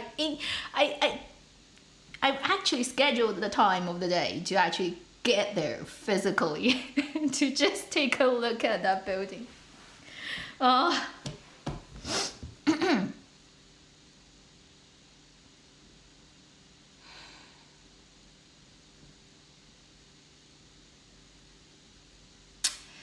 Well, I think Lu Lingfeng is not that insufferable in comparison to Bai Yu's current character in Thank You Doctor. I mean, in comparison, he's not that insufferable at all. He's very proud, yes, he's like quick to judge, he's very rushed, but he got better, much better, very quickly. Also, okay, given it's a period drama and of his particular character setting, it actually makes sense for him to act in that way. It's a different time and different type of social hierarchy situation than contemporary drama. So he's a jerk, yes, in a way, in the beginning, but actually it's not weird for the time. I'll explain it a little bit more. So the video that I said I wanted to make but didn't, and then turned out to be a disaster. So I decided to poke myself with all the flowers. The video I recorded and didn't put out, and it was a nightmare, was a video actually talking about the particular aristocrat of Tang Dynasty and why they are feel so good about themselves, basically, and why the society also look at them as a special group of people that they act around them in a different way. And that's a very peculiar historical thing that just need a lot explanation for you to sort of fully understand why he always 范阳卢氏. The character is like 我卢凌风范阳卢氏. So what's so cool about you being from that family? Give me a bit time. I'll talk about it in this live stream since we're already here. It has long history attached to it. That, and in Tang Dynasty is peculiar. It's very particular in Tang Dynasty because that's the turning point of this particular type of people's prominence in politics, in everything in history, going from still holding very important positions in the society to completely dissipate and disappear. That's the turning point of this whole thing.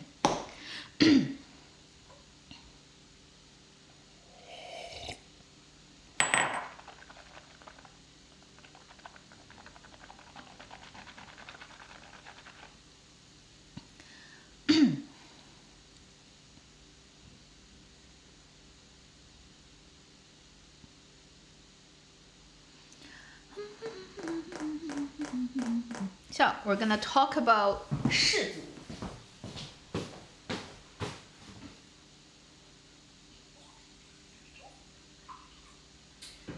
What I think I need. Just remember, I probably need to charge my Apple Pencil so I can write something. So I can let you see. But my pencil definitely is dead. Let me just charge it for 5 minutes and it'll be enough. So, if you've watched Strange Tale of Tang Dynasty, one of the main characters, Lu Lingfeng, played by Yang Xuwen, also one of the very small supporting role in the large second part of the plot, where there's this guy who's very proud who walks in and he's like, 崔氏, 清河崔氏, or whatever. You know, like I come from this family, therefore I should just use the top, like the best room. And even though the other people sitting there are officials, and he doesn't even have an official job or position, he can be that. Is the whole 氏族 culture and its history and all the baggages that comes with it, and that's peculiar for that particular time. So there is a type of aristocrat in Chinese history that exists, say, mostly for about I'm calculating. For about 400 to 500, no. Okay, let's see, where do we count that? Let's say 600-700 years. That holds a lot of power before it went completely just like irrelevant. And they have a very long lineage, if they trace, that can go back even a couple of thousand years older. But when they first become really prominent in history and in politics is around the end of Three Kingdoms time. So we have Han Dynasty, which divided into two parts. The second part of the Han Dynasty is Eastern Han, which is around 200 AD.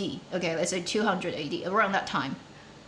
At the end of the Eastern Han, China is broken down again by, technically it's not broken down, but power is actually broken down.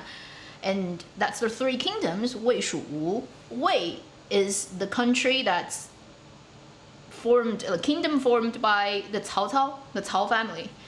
And then Shu is the Liu, so they claim themselves to be the actual real heir of the Han Dynasty, because the Han Dynasty imperial family are the Liu family. And then Wu is in the Jiangdong area, where it's the Sun family, right? So you think about, simple way of putting it is end of Han Dynasty, although the Liu emperor of Han is still there. He's just like a puppet. It's just like sitting there to look pretty.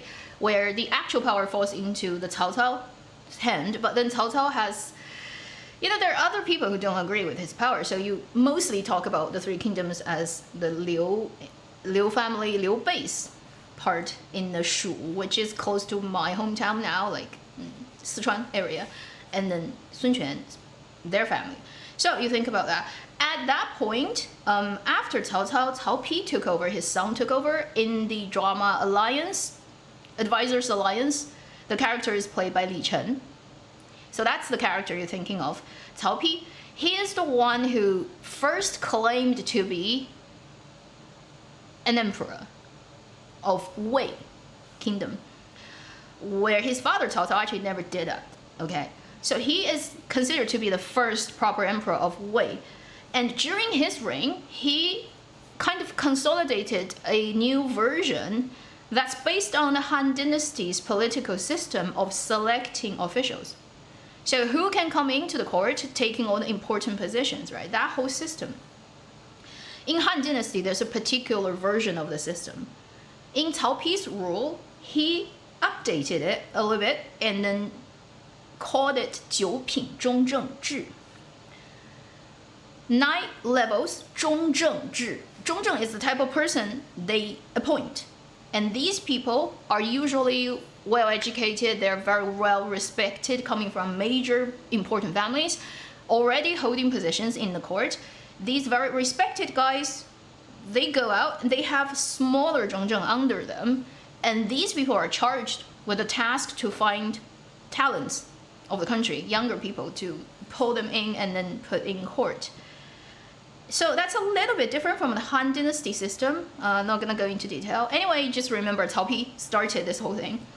By using that system, over some years, it started to create 门阀. Understand that as houses, okay? So these people who got appointed with the right and power to go and search for other people to come into the court, they gradually formed powers around them and their people under them. And because they are in charge of who to welcome to the game, they start to collect power around them. And that created a couple of major families that later we call 门阀. So these houses start to have a lot of power in selecting future people. And they become a type of aristocrat. And that start to have very strong influence, which is the foremost start of 氏族门阀, aristocrat culture. So, end of three kingdoms, that start to happen. Then, Cao family's power got stolen by the Sima. Again, if you watch Advisors Alliance, the Wu Xiubo character and Tan Jianci character, right? Their Sima family eventually basically took the fruit of the Wei and then start to form their own power. After a couple of generations, not really when Sima Yi or Sima Zhao were in power, but even their next generation, finally founded their so-called unified dynasty, where it's not 100%, but let's just consider it to be, and that's Jin. So Wei Jin, that's why we call Wei Jin Nan Bei Chao together, lump sum. And this is when 门阀 start to get to the top of its power. So first, let's just write something down. Suddenly, this turns out to be a lesson of sort. Anyway, it's fun. It's really fun to talk about it, and you'll know why. All right, it's a long explanation, but at the end of it, you'll know why certain people are so proud of themselves in that way. So we're talking about. If I show it, oh, okay.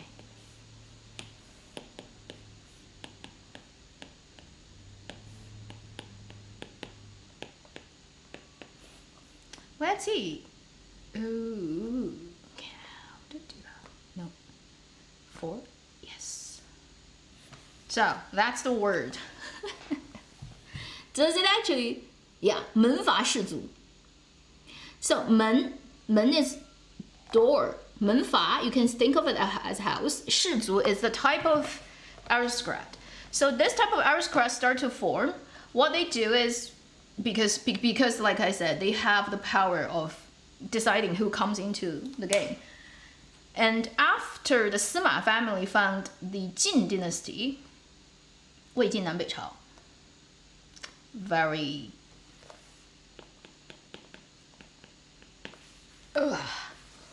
this is about mid 200s to can't remember exact number, 400s. Let's say mid 200s to 400s. This is this dynasty. They didn't do very well in terms of holding the power for long enough.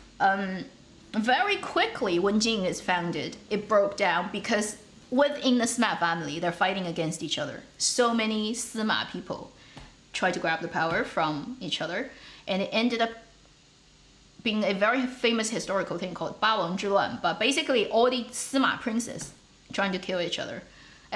So that part of short Jin dynasty is called Dongjing, Eastern Jin, because the capital is in the eastern compared to later. Is it? Yes. Yes, no. I can't remember exactly, but anyway, it's called Eastern Jin.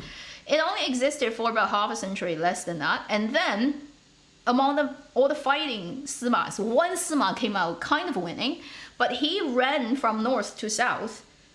That's the first thing. And then he found the existing Menfa Shizu, those aristocrats who also ran from north to south, escaping the war, who has a lot of power in the local politics of things, in like a geolocation, a big family name has a lot of people, they're kind of in control of everything, economy, everything. So there are a couple of very important Menfa families also run to the south. And this Sima person collaborated with the most important Menfa aristocrat, whose surname is Wang, Langya Wang Shi. The Wang family is the top aristocrat, is the most influential, most powerful among the other couple of big names. And they strike a deal. So basically, the Sima guy who escaped all the fights down south is like, I would claim myself to be the proper emperor of my dynasty with your help, of military help, of people, of like your influence of the south of China, all that. In turn, and I give you, in turn, basically, you have the most say in the court politics. And they did this deal so that the Wang family recognized this particular Sima guy as the real ruler of Jin dynasty. And they took pretty much control of the whole court. So like 80% of the officials in court are totally coming from the Wang family or their relatives or whatever, people who are like tied to them. So that founded the second part of Jin dynasty called Xijin. So you have Dongjing, Xijin. No, Xijin, Dongjing. I mixed it up. First Xijin, second Dongjing because of the capital. So early part of Jin dynasty was in west of China capital, and then it goes to Jiankang, therefore it's Dongjing. So second part of Jin dynasty, the next 200 years or something like that, I can't remember, 150, was the Dongjing, really Dongjing. So second part is Dongjing, first part is Xijin. Anyway, very complicated, I know. So that is around the year 3 something to 4 something, 400 something. Around that time, the second part of Jin dynasty, Eastern Jin, got founded in the south of China compared to the earlier part in the north and west. And during this dynasty, because the Wang family first helped this new Sima emperor to come in, they had so much power in court. There is a saying back then, it's called Wang Yu Ma Gong Tianxia, which means the Wang family and the Sima, so Ma, shortened as Ma, they own the king, the empire together.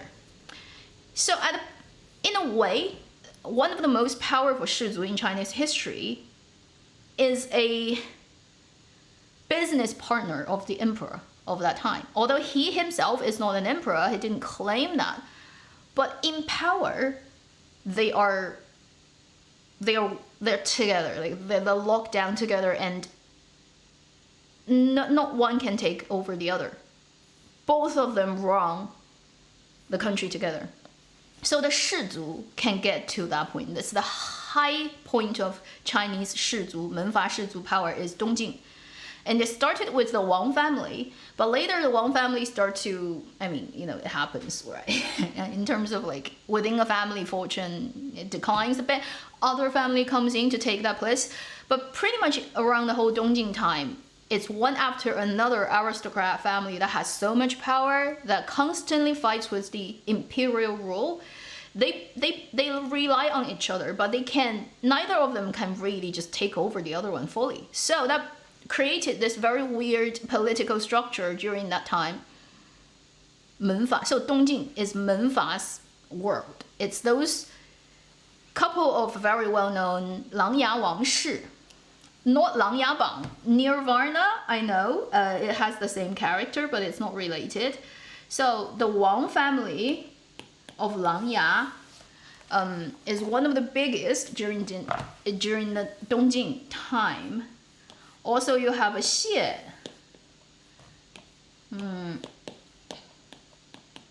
Chen Jun Xie Shi. The Xie family, very prominent in Dongjing. Couple of very well-known names, and they've produced many historical famous people.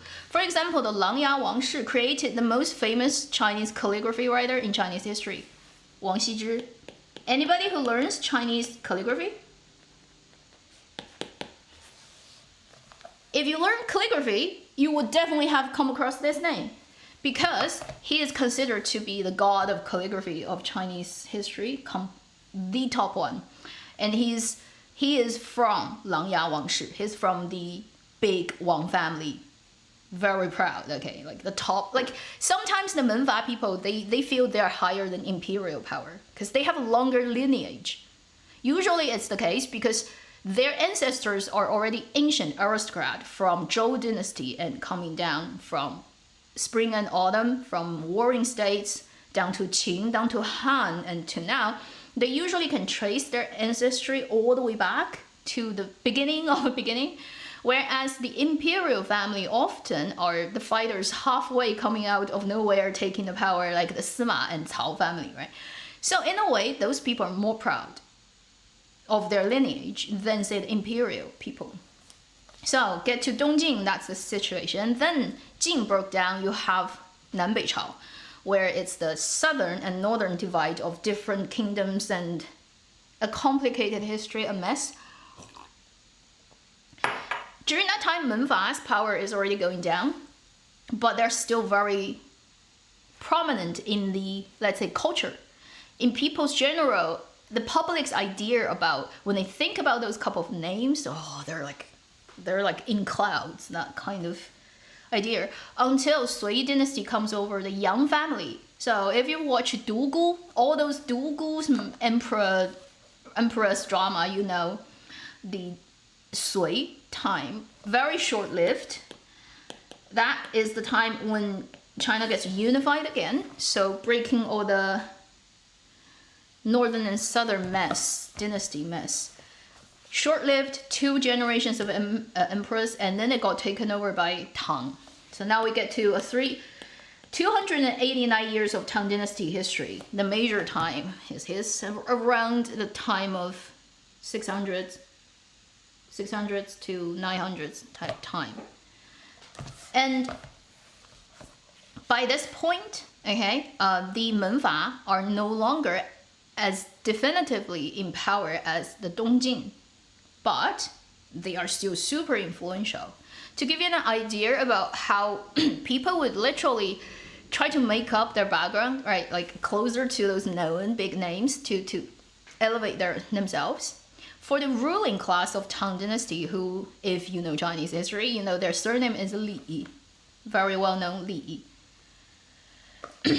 So the emperor's surname is Li. It's the same surname as the Cheongsong dynasty of Korea, really. So Li. They are claiming themselves. The funny thing is, all the Li Tang emperors claim their ancestry come from a major 门阀 during the time called 陇西李氏. Longxi is a place where, if you watch the drama 风起陇西, wind blows from Longxi. Okay, that's a Three Kingdoms story. But it's the same geolocation. So there is a Menfa family called Longxi Li Shi, and they're very major, two major Li families. So the ruling class of Tang Dynasty would say we are the descendants of Longxi Li Shi, but it's actually not really backed up by any hard evidence. They are likely to be a different Li from a smaller branch of another Li family that's not as prominent as Longxi, but they always claim themselves to be so because, hey, who doesn't want to make just like dress yourself up? That's totally very acceptable in history and politics. So think about like the actual emperor and his family and his whole sort of power. Even though he win the whole kingdom with his military power and everything, he still needs to basically dress his own surname up so that it just sounds more valid that he is the person in charge. And that's how just influential Menfa culture is. It was back then. And during Tang Dynasty, there are 4 major surnames of Tang Dynasty who are Menfa. And you would have come across those characters in all kinds of Chinese dramas already. Called Cui Lu Zheng Wang.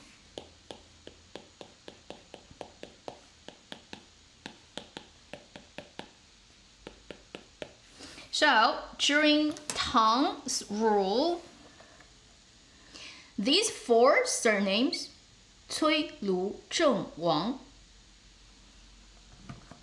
plus Li, plus Li, because they claim themselves to be.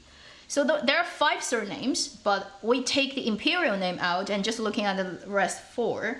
And then there are about 7 major families, so some of them have repeated surnames. Wu Xing Qi Wang, 5 surnames, 7 families are the most influential Menfa at the time. They're like the descendants of those Menfa who are no longer literally that much in power as in Dongjing, Eastern Jin dynasty, but they are still very important. They produce most of the scholars of the time. They produce a huge number of high officials. So a lot of people who climb to the top ladder of politics during Tang Dynasty come from those major name families. I'll talk about that later. But basically, these 4 names, Cui Lu Zheng Wang, would be like a special passport. If you come from one of those major families, everybody will look up to you. It's like you're just like instantly more expensive. Even the emperors would often struggle with people's perception of, they think these people are basically even higher because of their lineage, their family history, culture, than the actual ruler. So you already see Lu Lingfeng's name in it, Cui Lu. So Cui, first name Cui, is the other character. Do you remember in the drama, this one? The guy who comes into the lodge and was like so looking for death. He comes from one of the 2 Cui families that are major. And those 2 Cui are Boling Cui Shi and Qinghe Cui Shi. So Cui from Boling, Cui from Qinghe. They're 2 major Cui, but they actually come from the same origin 1,000 years ago or something. But anyway, so this Cui is the biggest one during Tang Dynasty. And then you have Lu family, also very major. Zheng, also very major. And Wang. And if you watch the Ren Jialun and Bai Lu drama, is that One and Only or Forever and Ever? I can't remember the title, but 周生如故. The period version, not the contemporary version. The period story where I think she is Cui Shiyi and she is claimed to be a Cui Shizu, Qinghe Cui Shi, right? So that's based on historical real Cui Shi from Qinghe, but the drama is fictional. It's not really Tang Dynasty story, but they used the word from Tang Dynasty, Qinghe Cui Shi. And I said in my review of that drama, one of the things that cannot convince me of that story is, had it really been based on Chinese 氏族 culture, aristocrat culture, where the female lead comes from the most powerful Menfa family, Cui, it would be unthinkable for her to be the student of the imperial family prince. Because those people, those Menfa people, would look at the imperial ruler as uneducated barbarians who didn't have any family lineage. They came to power by brutal force. Yes, you have power, I have to respect you now as the ruler, but you're so beneath me. So that's why when I was doing the review of that drama, I was like, one thing I couldn't just like accept as the drama has it is she would actually go to become his student. Whereas in reality, it's more likely that a prince would go to Li's family and ask them to be his teacher. Yeah, that's a very peculiar thing. So Tang Dynasty, the major four names, Cui Lu Zhengwang. That's why the character Lu Lingfeng in the drama is so proud at the beginning. It's not just because he comes from such a prominent family, but because also the society at the time would just literally look at you if you come from that kind of family with a completely different lens and angle. And even imperial people do not feel they can in any way be better than you. And sometimes they would even like shine like in your glory because you have a family who can trace your history thousands of years back and they don't. Also, just because these families, they're so powerful that for hundreds of years, they have collected so much resources in everything. So usually if you come from those major families, you are not only well off, money-wise, you know, everything, but also you get all the resources for education. You get the books, you get access to great teachers. All the relatives are from powerful families. You get immersed in the kind of environment you grow up, and you naturally just are at a better place than 99% of other people of your same time. You get better education, you've seen more. So ancient time, that was before Song Dynasty's printing press got invented. So books were super expensive and they cannot be printed. And those families, one of the great things is they monopolize knowledge. They monopolize the opportunities of education and everything. So, given all that, and given Lu Lingfeng's particular type of childhood, later you'll find in this drama how he grows up, and his trainings and all that. So, like, it's just really reasonable for him to be a jerk at the beginning of the drama, to just like, nobody can enter like my eyeball. I just look down upon you all the time, because 天之骄子, they really come from, like, they wouldn't even shine in front of imperial people. And often those 氏族 people, if not in face, because you still have to bow down to, you know, emperor, but like OS, you know, the OS in their heart is like, yeah, but you're barbarians. You cannot compare it to my family. That's how it works until the end of Tang Dynasty, because of a lot of things that happened. Once you get to Song, this whole thing just disappeared. All the importance, prominence, the power, those names hold no longer exist. But in Tang, this is still early Tang in this drama, so it still is in effect. So that's why the Cui family, the Lu family people are just so proud. And this is a particular type of nobility, right? It's very different from other countries you can think of. The type of nobility that comes out of this historical thing and then run for a while. And because of later, a lot of things happen in history, like the changing from this particular type of selection to keju, to exam. The exam system got put in power. In a way, it's imperial power trying to fight the aristocrat power in Chinese history. It's always the one ruling family and all those aristocrats, right? They're constantly doing this. Eventually, this side wins, and they manage to introduce the exam system that completely breaks down monopoly of knowledge of those big families. And then you have like printing press, you have economy start to happen, technology start to happen. All those things work together eventually just created the menfa culture eventually just disappeared. But when you were in Tang, you are still very, very heavily influenced by that. Even though during Tang Dynasty, there's already exam system, it hasn't been fully worked out as later. Also, a lot of those important positions still got introduced, referenced into the system by those families. I think there was a number of court officials coming from these major 5 surname family in Tang Dynasty still makes up over 70 or 65% of all the officials who's ever worked in court during Tang Dynasty, only from those couple of families. So it still was very prominent, although it's no longer. It got chipped away. All this power got chipped away until it becomes irrelevant. But when you were in Tang, it will be cool if you come from all these couple of families. And these families produced so many historical figures. In politics, in literature, in a lot of things, they're still very, very important to history. What's a very long explanation. So basically, that's why Lu Linfeng is a jerk at the beginning of the story. Li. Long ballad. Yeah, long ballad is Tang Dynasty. So that's the ruling Tang Dynasty Li family who claim themselves to be Longxi Li Shi, but not really. Not really.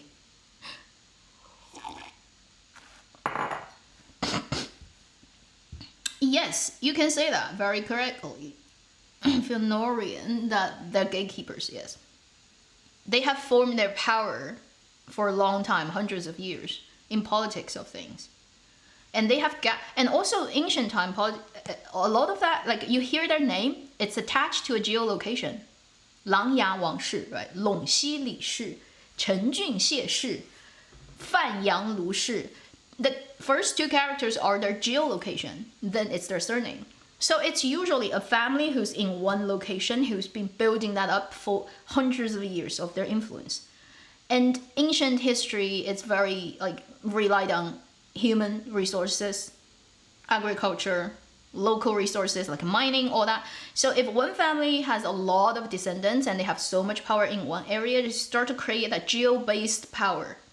So all those major names have their major family ancestry place. And their power is based on that, right?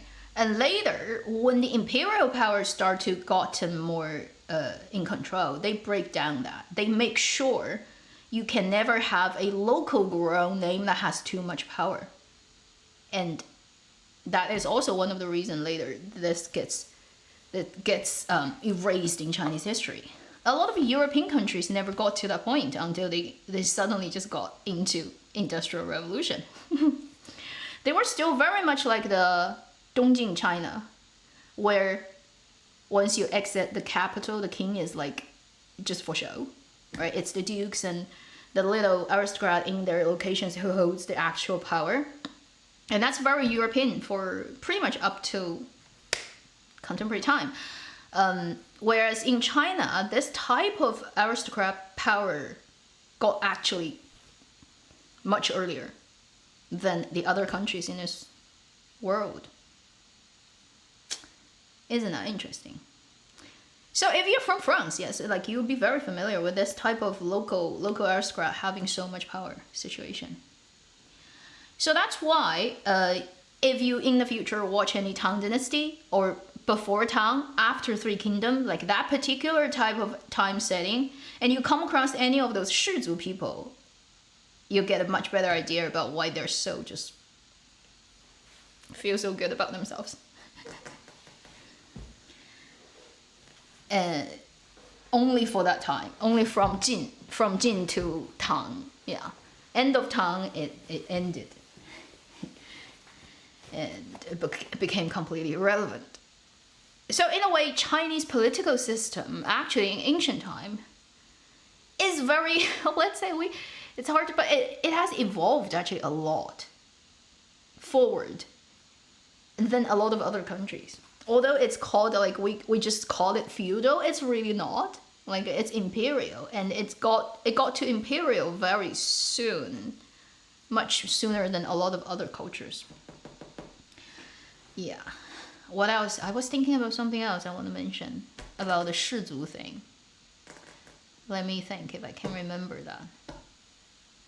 Oh, there's a really funny story I'll add to it just to give you an idea about back in Tang Dynasty, what is the general public's idea, the society's concept, right, about your birth, your family, and the names, what it means. Late Tang, that was close to the last half century of Tang Dynasty, right? In the middle 800s, there was an emperor. There was a story that's written down in history, very famous. So there was a guy who, by all means, is a 天选之子, heaven chosen guy. First, he comes from one of the four names. 崔卢郑王, he comes from the Zheng family, and the major branch of Zheng family, so a 门阀 person. Supposedly, he is very clever. He got, and because Tang Dynasty already had an exam system in place, he got 状元 of that year's exam. 状元is the number one of the whole freaking empire. And he was only 25 years old. His name was Zheng Hao, I think. Anyway, so he was 25. He comes from one of the major families, and he got 状元. Like, can you be even more than that? And he's so sought after by every people in the kingdom, trying to basically, he's young, so they want to marry their daughters to him. And he didn't marry until actually close to his 30s, I think, because picky, I guess, also focused on study and not really doing that. But when he got his 状元, he started to have a discussion of marriage, and his picks are priorities are the other 门阀 families, the Cui, the Lu, the Wang, right? He's looking for wives from those families, and he finally got a thing that's very hopeful is he found a suitable lady from the Lu family, so the Lu Lingfeng family, okay? They are having discussion about marriage, and it's already at the very end of discussion that it's about to happen. And he's 状元, he's marrying one of those other super prominent family. He's very happy about his life. Something happened in court where at the time there is a premier. Tang Dynasty, very special, is they have multiple premiers. It's not one person who holds most power under the emperor. It usually is like 5, 10 who are in charge of different things. So one of those premiers talked to the emperor at the time. His surname is Bai. Bai Yu, yeah, the same surname. And this premier is like, wow, you have a daughter who is a princess called 万寿公主, 万寿 princess. She's at the right age. She needs to, she's about to turn, she's actually 14. Ancient people get married early. Once you get to 15, you are considered to be an adult woman in ancient time. So the premier was like, your daughter is about to turn adult, and we need to look for a husband for her. And wouldn't it be great if she could marry this Zheng Hao guy, who is from such a good family, who's a 状元, right? And he's close to 30, I think, at the time, which is not too bad in ancient time people's standard of things. And the emperor was like, okay, good, I think that's a good choice. So the emperor wrote an imperial decree, basically said, like, give it to Zheng Hao and saying, you have to marry my daughter, and because now I just request you do that. And technically you cannot disobey that, So the guy is on the way to marry his prospect wife when he got this and got called back and had to marry the princess. And he was so pissed that for the rest of their marriage, he never really treated her very well. He doesn't want her, but he can't refuse. So he was forced to marry a princess that he just think is so much less of a choice than marrying a Lu family lady. To the point where once he got married, and he also is becoming an official because he has 状元 title, right? He got a position in the court. at every opportunity possible, he would talk shit about this bi premier in front of the emperor. And to the point where it got recorded in history because he just does it too many times and always does it. And the premier and the emperor were like, this premier is also funny. He keeps reminding the emperor, basically, is please don't believe anything this Zheng guy says, because he has this beef with me. He hates me for me to suggest the princess marrying him and making him not possible to marry the other woman. So he would always talk bad things behind my back in front of you. So like, please be aware of that. And there was a time when this premier got moved to a different position that's outside of the capital. So he has to go to a different city to take his position. Before he left, he had this long conversation with the emperor. And I was like, please be sure to remember that when I'm not here, that guy is gonna come in and then he's gonna report all kinds of bad things about me. Please don't believe him. Okay, he's gonna do it. And the emperor was so funny. The emperor was like, I know. You two guys have this going on for years. Anything he says that's not good about you, I'll just ignore it. So it was at the point where the emperor and the other guy, where they had this understanding between them, which is like that Zheng person comes in and then just ignore him. And that was recorded in history. And this princess who married him also wasn't very happy about the fact that she doesn't get treated very well, right? And so she had a couple of episodes of stuff that's just not nice. And she got back to the court and then complained to the father. It's like, yeah, this husband doesn't, you know.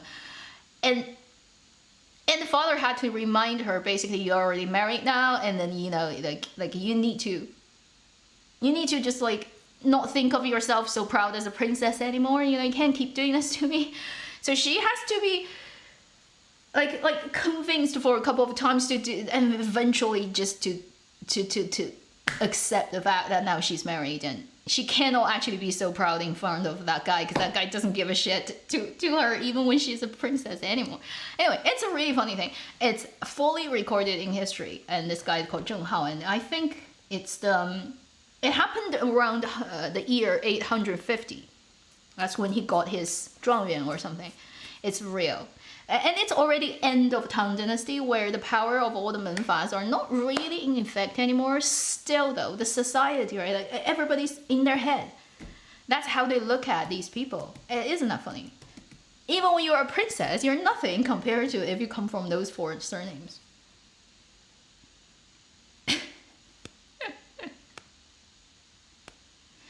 Yeah, so 顾千帆 considered a virgin. yeah, Eva, you're very right. So now, given all of those cases and story background and stuff, now you get a much better idea about why all those people are like the way they are in those dramas, if it's based on this particular type of people in history. That's why the Cui guy in Strange Tales is a jerk. That's why Lu Lingfeng is so proud. And he constantly says, 范阳卢氏, 范阳卢氏, 范阳卢氏. The Lu family from Fanyang is indeed very powerful back then. And it's so peculiar for the Tang Dynasty, right? Afterwards, it no longer is like that, but for that time, you really just have special sort of like identity and passport if you come from those families. Walk all over other people.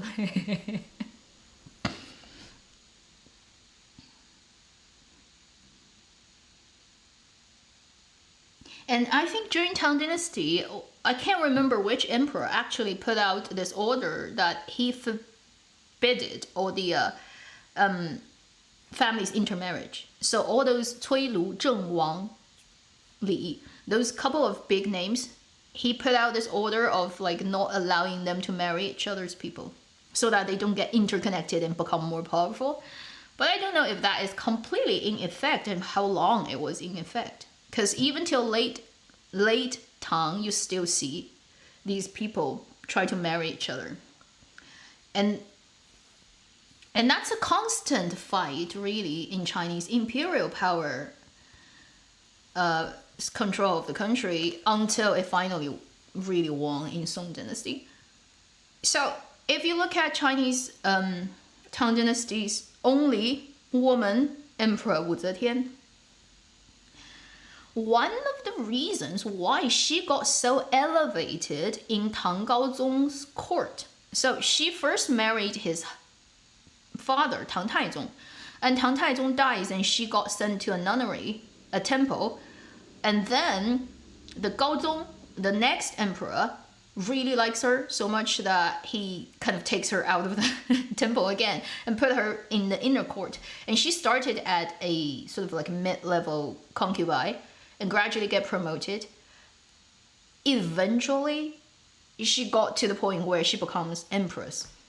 One of the reasons that Tang Gaozong chose her, I mean, obviously he likes her, otherwise why would bother to actually get her out of a temple, right? So there's definitely that attraction thing going on, but he would also consider about getting more imperial power. And one of the way of doing it is to make the empress coming from non-Menfa families. And his other, his queen Wang is, at the time the empress Wang Huanghe comes from a prominent family.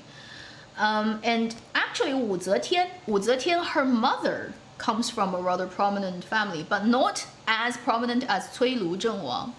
Her mother comes from Hongnong Yangshi, which is a Yang family that is also very well known, but her father isn't. Her father really is just, you know, like, although not bad in any way, official as well, but like it doesn't have that kind of family lineage. So one of the reasons why Tang Gaozong decided to eventually make her the empress, and given her basically eventually like one of the steps she had to have, right, eventually to get to the top of the power, is he had his concerns about reducing further the Menfa's control of everything. So one of the things, like a gesture, is to make my empress coming from none of your big families. Had Wu Zetian not having that kind of background, where she if she came from Cui Lu Zhengwang, she probably would never be put to the empress position. Yeah. So that's a very peculiar part of Chinese history.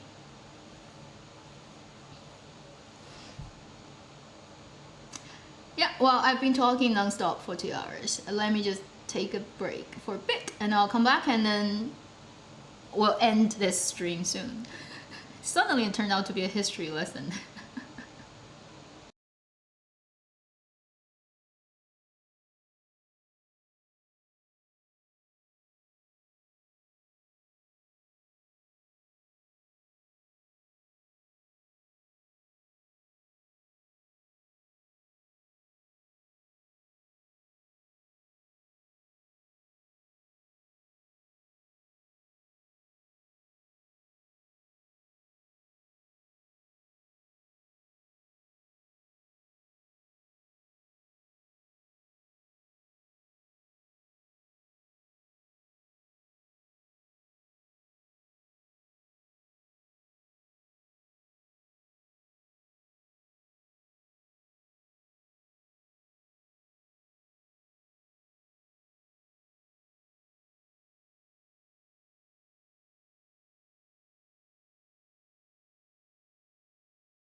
I changed the ratio of this and I just realized that pause picture is not centered.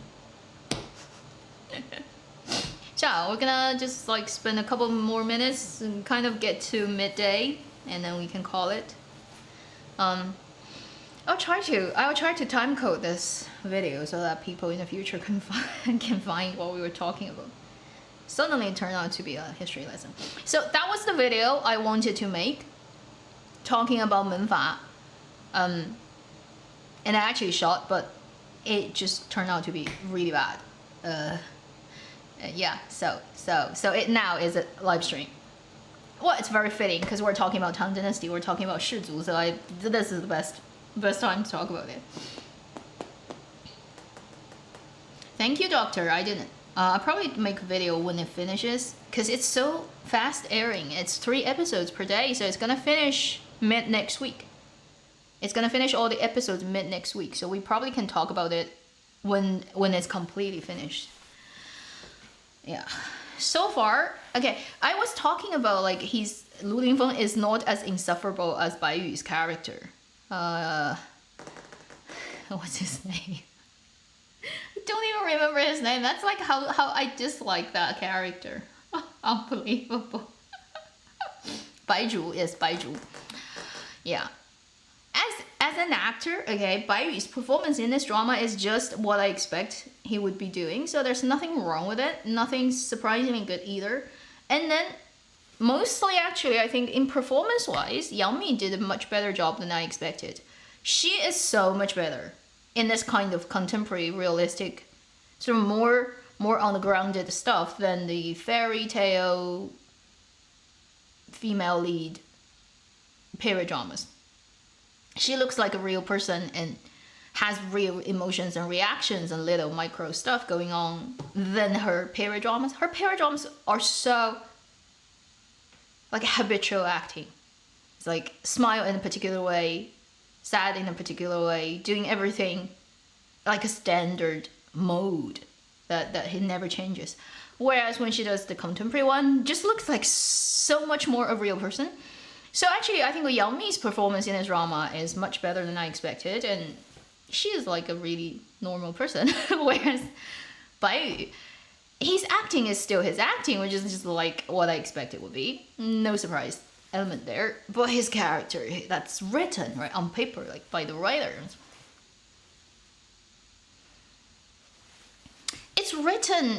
It's so written by somebody who almost like they have no idea about what reality looks like in a hospital and for doctors. Like the type of doctor that the drama depicts him in, which is he's not a resident, he's not somebody who is just working there, who is just like still doing basically like intern, who's not a proper, completely, fully qualified doctor, who's new. He's been working for quite some years. And in the drama setting, he's already one of the best surgeons of that hospital, right? And he's very proud of his skills and stuff, and all the people are like kind of and just, yeah. So he's already experienced. He's not a newbie.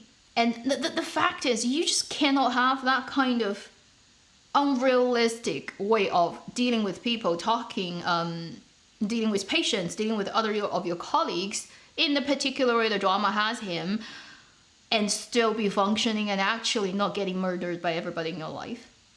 The type of like, it's impossible to have a doctor who is such a jerk, who actually is so experienced already, and still everybody just like let him be that. He would be so fired, like long before it ever like got to the point. It's just so not believable. Like you can't.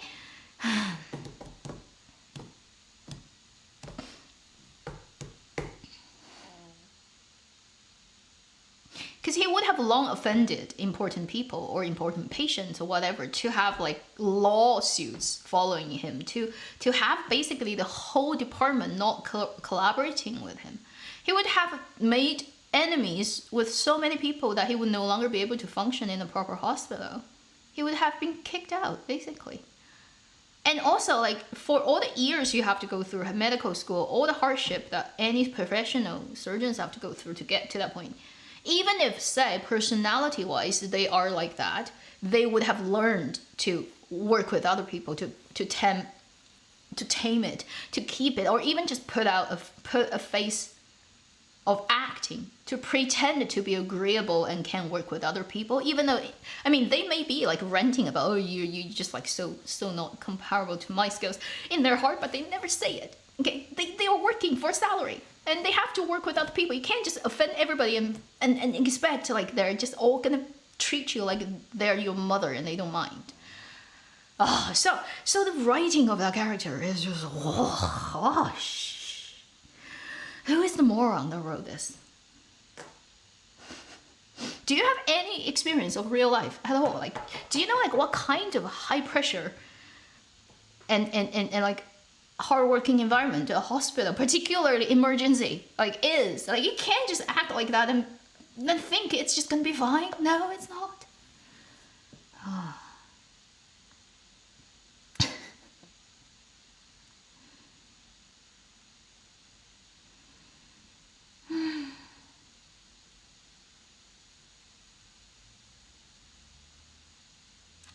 LBFAD flower on hair. Which flower? Significance of flower? I don't think there's any significant flower in that drama. Not too much of a symbolism.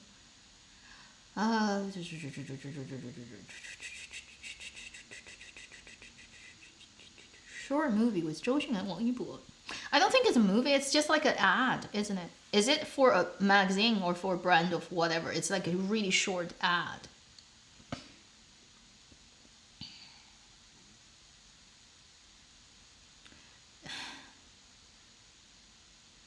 Yeah, so it's really totally on script writing level. And then some of the medical cases in this drama are a little bit weird, but not too bad. I mean, I still think Tang Yisheng is better. Everything about Dr. Tang is a better medical drama this year than this one. The other thing I don't like about Thank You Doctor is the visual. I watched it on Tencent. I think it has a different filter. So maybe on a different platform it looks better, but holy moly. On Tencent, it's so bad. It's so white. Like the saturation of color is turned to like the limit of like if you push it down even more, it's gonna turn into black and white. And then they up the highlight and then they up the shadow so much that there's no contrast. Like the face has no contrast. It all looks like raw. The footage of Thank You Doctor is almost like we haven't done any color grading. It's all raw and no contrast. And the color is so boring. It's the skin color that's very, very whitened. The white of their uniform, doctor's coat, that's white. Then a little bit blue of what's worn inside or on the background, the wall, the stuff that's blue. So there are three colors. Human skin color. I mean, you have hair color, obviously, black. You have white, you have blue. That's all the colors that there is in this whole drama. Every shot, like, you just take, randomly screenshot this drama and put all those images together. It looks like an architecture school student's rendering of their design project that intends to look asexual.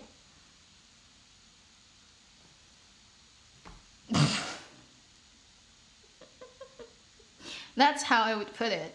The look of it. It's like it has no desire. It's so surgical and dead. There's no color, no contrast. Everybody looks like they're blown out and it's so bad looking. Holy moly. It hurts my eyes. It hurts my eyes, that drama.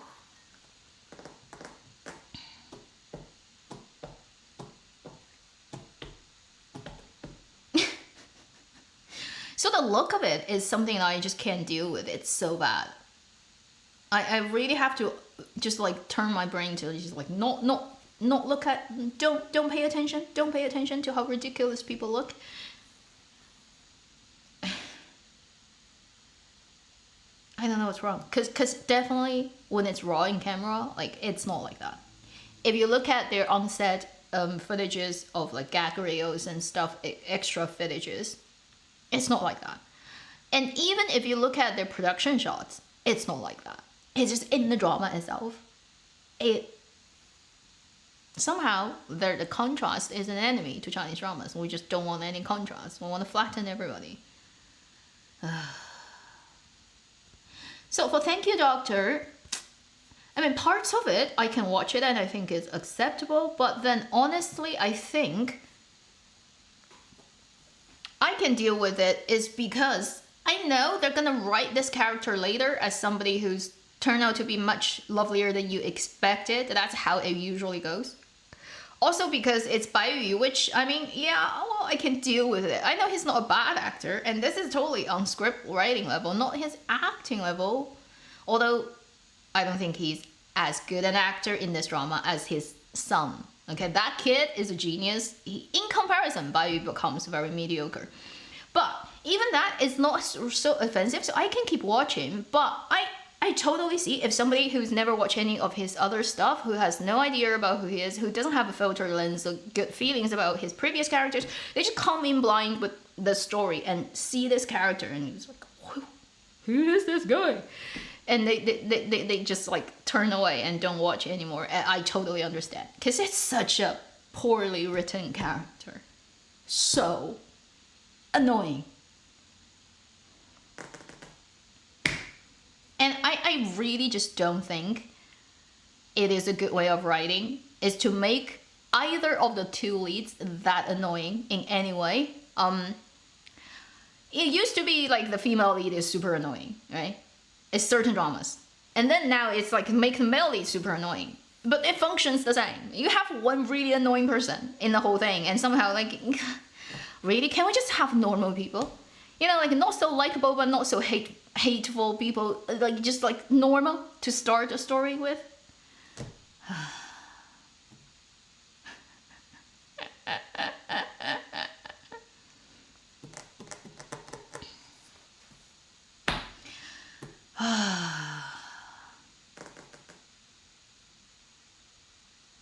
House. Yes, House is a jerk, and in reality, you would not want to have a doctor like that working on you. But I mean, come on, Hugh Laurie is Hugh Laurie. His charisma is not somebody like it's not every actor can do him. He is him. There's only one Hugh Laurie, so he may be forgiven for certain things.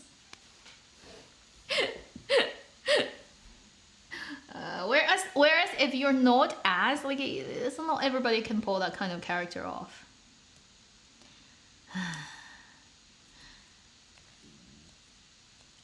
Oh, this one, yeah, this one, like he is not, but also like if we are being very honest about his acting, I have noticed at least ever since Guardian, because I've watched everything he's done after Guardian.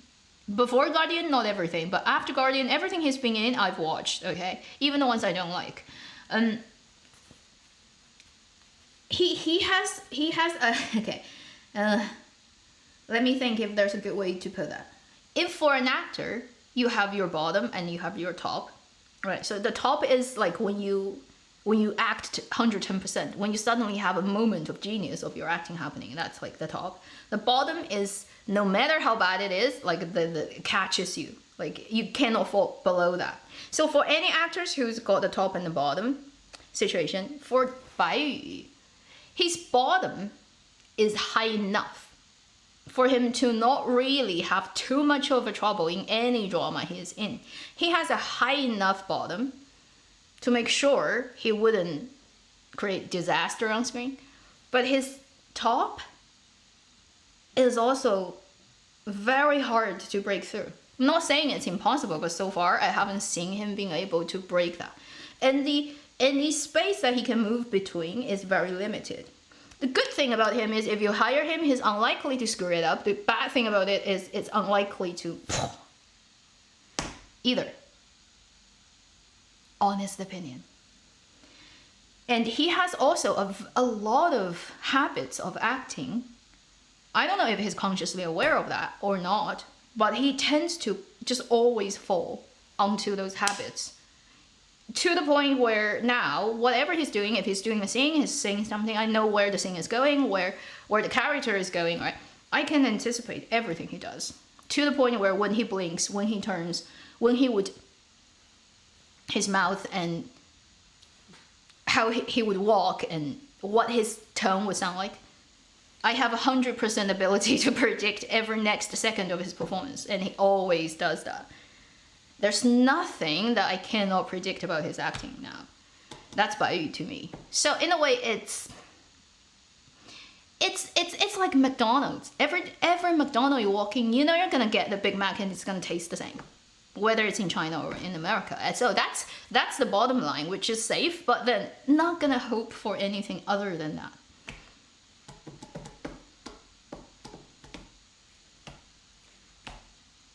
That's what he is now, okay?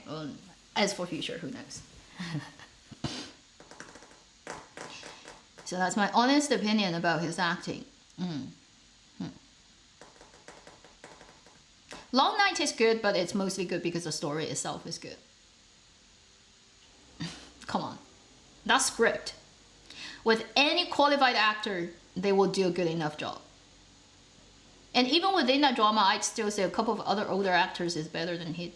But because he had all the tear-jerking points of the story, right? He is the sad person. He's the destroyed, the good one who got destroyed in front of your eyes. So obviously you sympathize with him most. But in terms of acting, if there are other actors qualified basically similar to take this role, they probably would do just as well. Me? See, I don't know how to kiss up people and get myself in trouble all the time. So for Bai Yu as an actor, my hope for him is one day he could break that ceiling. That ceiling is very hard for him. I feel like it's just, and I don't know. It's just like it feels very. You know, it's so predictable. When somebody becomes so predictable to you, it just loses the attraction of things. Anyway, that's just for him, talking about him. And then earlier I was talking about having the two leads. One of them is always the annoying in part. That's the problem of writing. A lot of dramas have, I think it's an easy resolution. It's just basically trying to create very artificial conflict and dramatic tension by writers who do not want to invest and actually work hard on their characters. It's easy tactics, and good writings will not do that. And it's a very common way, like easy. You do it, it's easy to get other things move. But you know, think about. I mean, in a way, right? Strange Tale of Tang Dynasty, Lu Lingfeng's character is the annoying one, at least at the beginning. But he does have a much quicker turning point, and very soon become less annoying.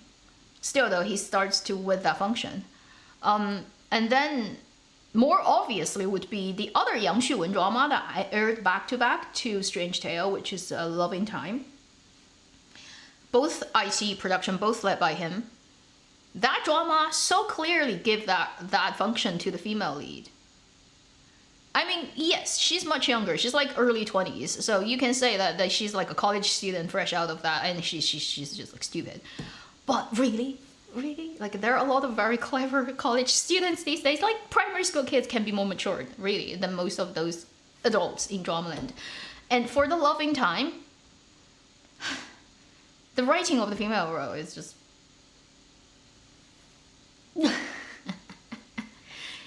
It's a mighty task for the guy to fall for her so much, so quickly, which is so... You know, I can imagine myself being the guy, and if I come across a lady like this, like, it's very hard for me to very quickly fall in love with her. Like, what? And they gave the annoying character to the female lead in that script. Thank you, doctor, they gave that to the male lead. So somehow they just have to make one of the two persons a jerk, in a way. And, you know, like reference freaking to Sherlock of BBC, where Sherlock is the guy who's made out to be a jerk at the beginning. But they write it in ways where audiences clearly knows on one side he's a jerk, but on the other, it has that makes sense for him to be like that. And then he's also rather adorable in his being a jerk way. That balance, right? That anyway, this is too complicated to go into detail. But like making superficially annoying but actually rather adorable characters, and then making just outright from top to bottom, from inside out annoying characters are two different things. And a lot of writers don't get it. Like they just create absolutely annoying people. However you look at this person from whatever angle, and go, ha. So yeah, if you want to watch Thank You Doctor, and then if you if you don't care about your impression of Bai, you can go ahead. If you somehow you still have very good feelings about him, and you want a very annoying person's screen image to mess up your impression of him, maybe just skip this one. Although he does get more lovelier later, still he's very, very annoying. Very, and it's totally script writing's fault.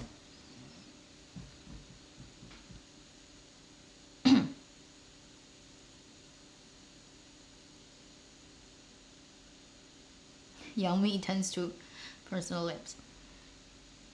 But Yummy also has, it's not just because she does that, because also I think she did a dental thing. She also did a nose thing that result in basically, even if she doesn't do it, she looks like she's doing it. Her teeth got a lot of work, so that's one of the reasons why in profile she looks like she's doing that. Bai Yu does that too. Bai Yu likes to act like that.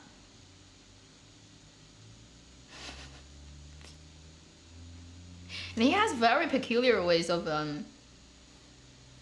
turn when it's time to turn. Oh, when he walks, and anyway, he's like that in every drama. And you just notice it, and it's keep noticing it.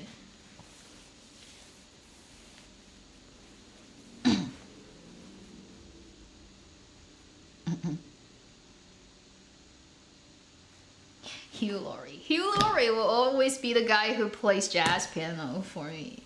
Any people who can play jazz on piano, like improvise. I don't know how people do that. It's so insane. It's so hard.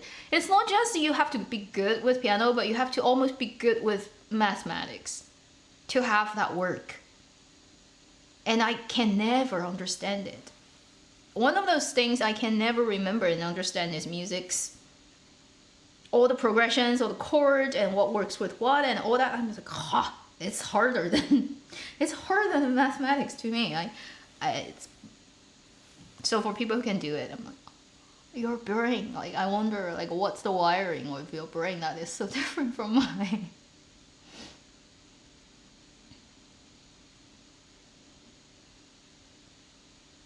Fry and Laurie. Ooh, is that Stephen Fry? That's also a very interesting British guy. Okay, so we should end this in 5 minutes.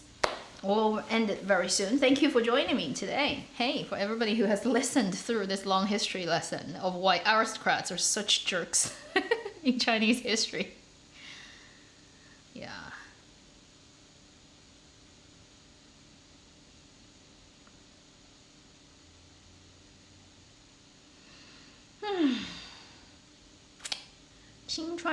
I will try to watch that one. Lighter and Princess I'm watching, and like I said, I just watch it for the faces. But okay, the love story of Lighter and Princess, it's not bad, but it's very. I'm definitely too old for it. If it's 10 or 15 years ago, when I still had fresh memories of let's say my own college years or even younger high school years, and I understand the type of love story and the dynamic and the little things that happen between these two characters, I probably would have much stronger resonance with that story if it happened 15 years ago. Now it just all feels very blurry and distant in my head, and that feeling, right? I know, but it's no longer relevant to the current UX.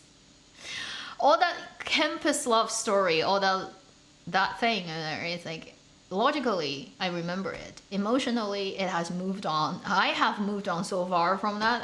I no longer have very strong attachment to that part of my... It doesn't work on my hormone, basically, anymore. I'm just looking at cute kids.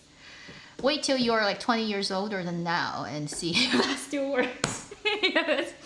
I watch those. I really feel it's like 2 decades later. I'm curious about these two if they get together, right? 2 decades later, what they would be like. It's so.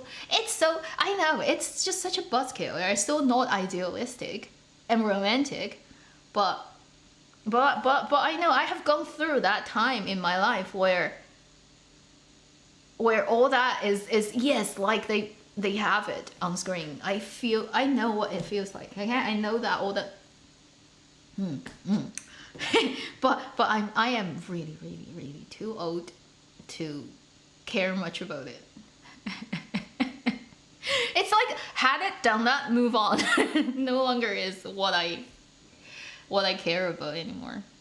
It no longer interests me, basically. And also, it's the type of thing you've already had, so you don't care about it anymore. It's too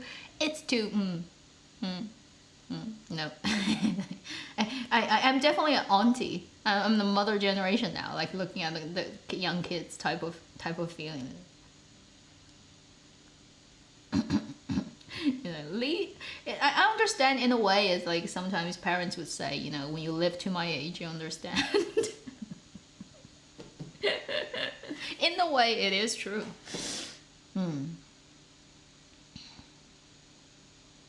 Yeah, it's cute. Definitely cute. But I totally cannot watch that drama with myself, bringing myself into, say, the female or the male lead's perspective.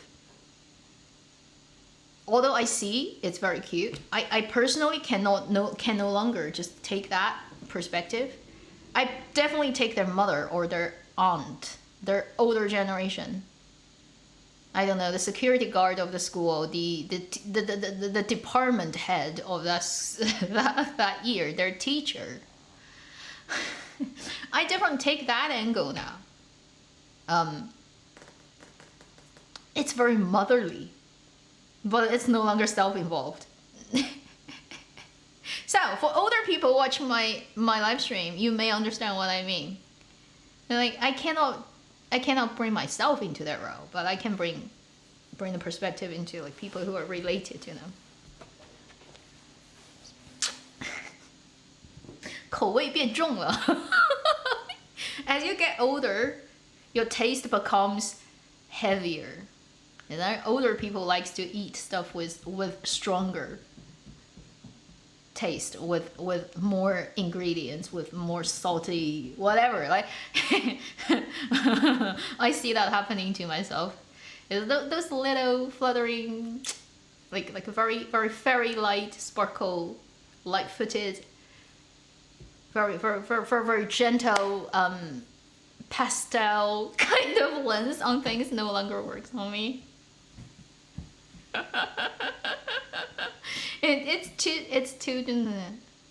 It's like scratching. Not working, you know.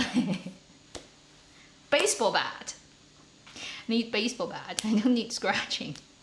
So I definitely just like watch that drama as if I am their auntie. And just like, yeah, cute young couple. When are you gonna have kids?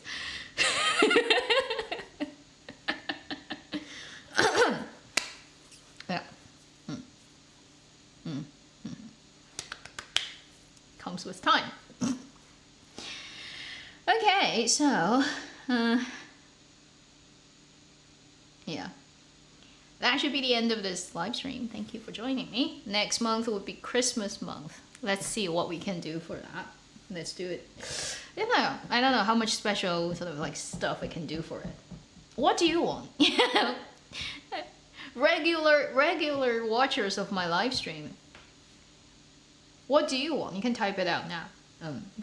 For December, because it's Christmas.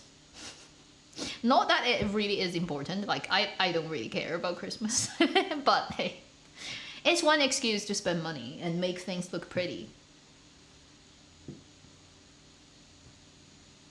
So for December, end of the year, what would you want? Live streaming or even other videos, you know, what kind of videos? End of the year, some kind of recapping video probably, but not sure what I should be doing. Maybe a CP video? This year we don't have that many CP. Huh. Yeah.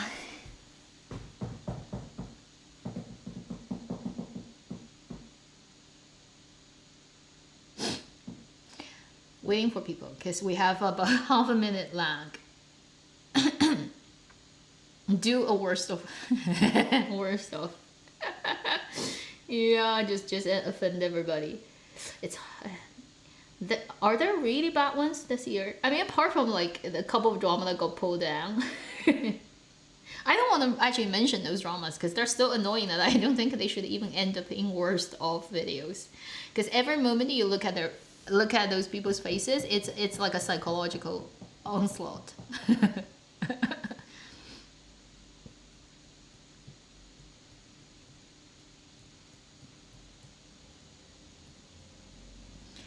Wulu cutout. Here we see Jackson. So you are a Wulu cutout person, hey?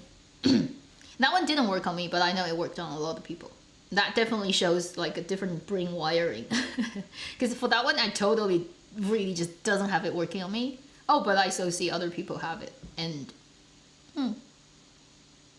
it's just cute to see that. And also like not even like restricted to ages. I have a friend who's much older, quite older than me, and she's so crazy about Wulu cutout. About Galaxy, and I'm like, oh, really? Why do I get nothing?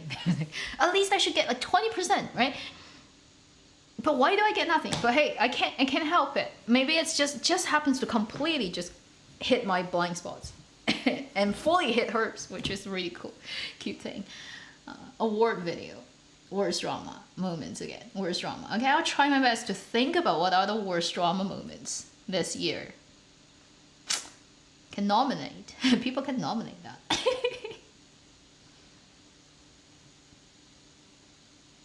Where can I watch the full Fei Tian, do you mean?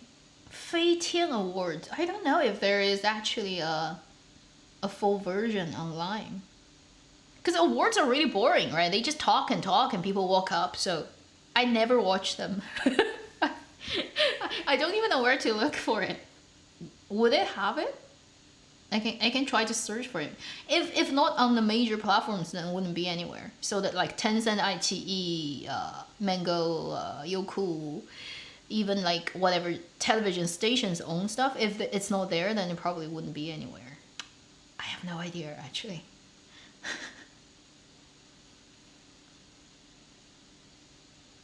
Okay. Right, I'll think about worst and whatever. Like, let's see what we can do for this year. That'll be the end of this live stream. Thank you for joining me. Take care. See you in my next whatever. Best drama characters in 20 years. That's tough. Drama between reality. Yeah, one of the 氏族, like the 氏族 video was one of those drama videos, but it didn't fly, so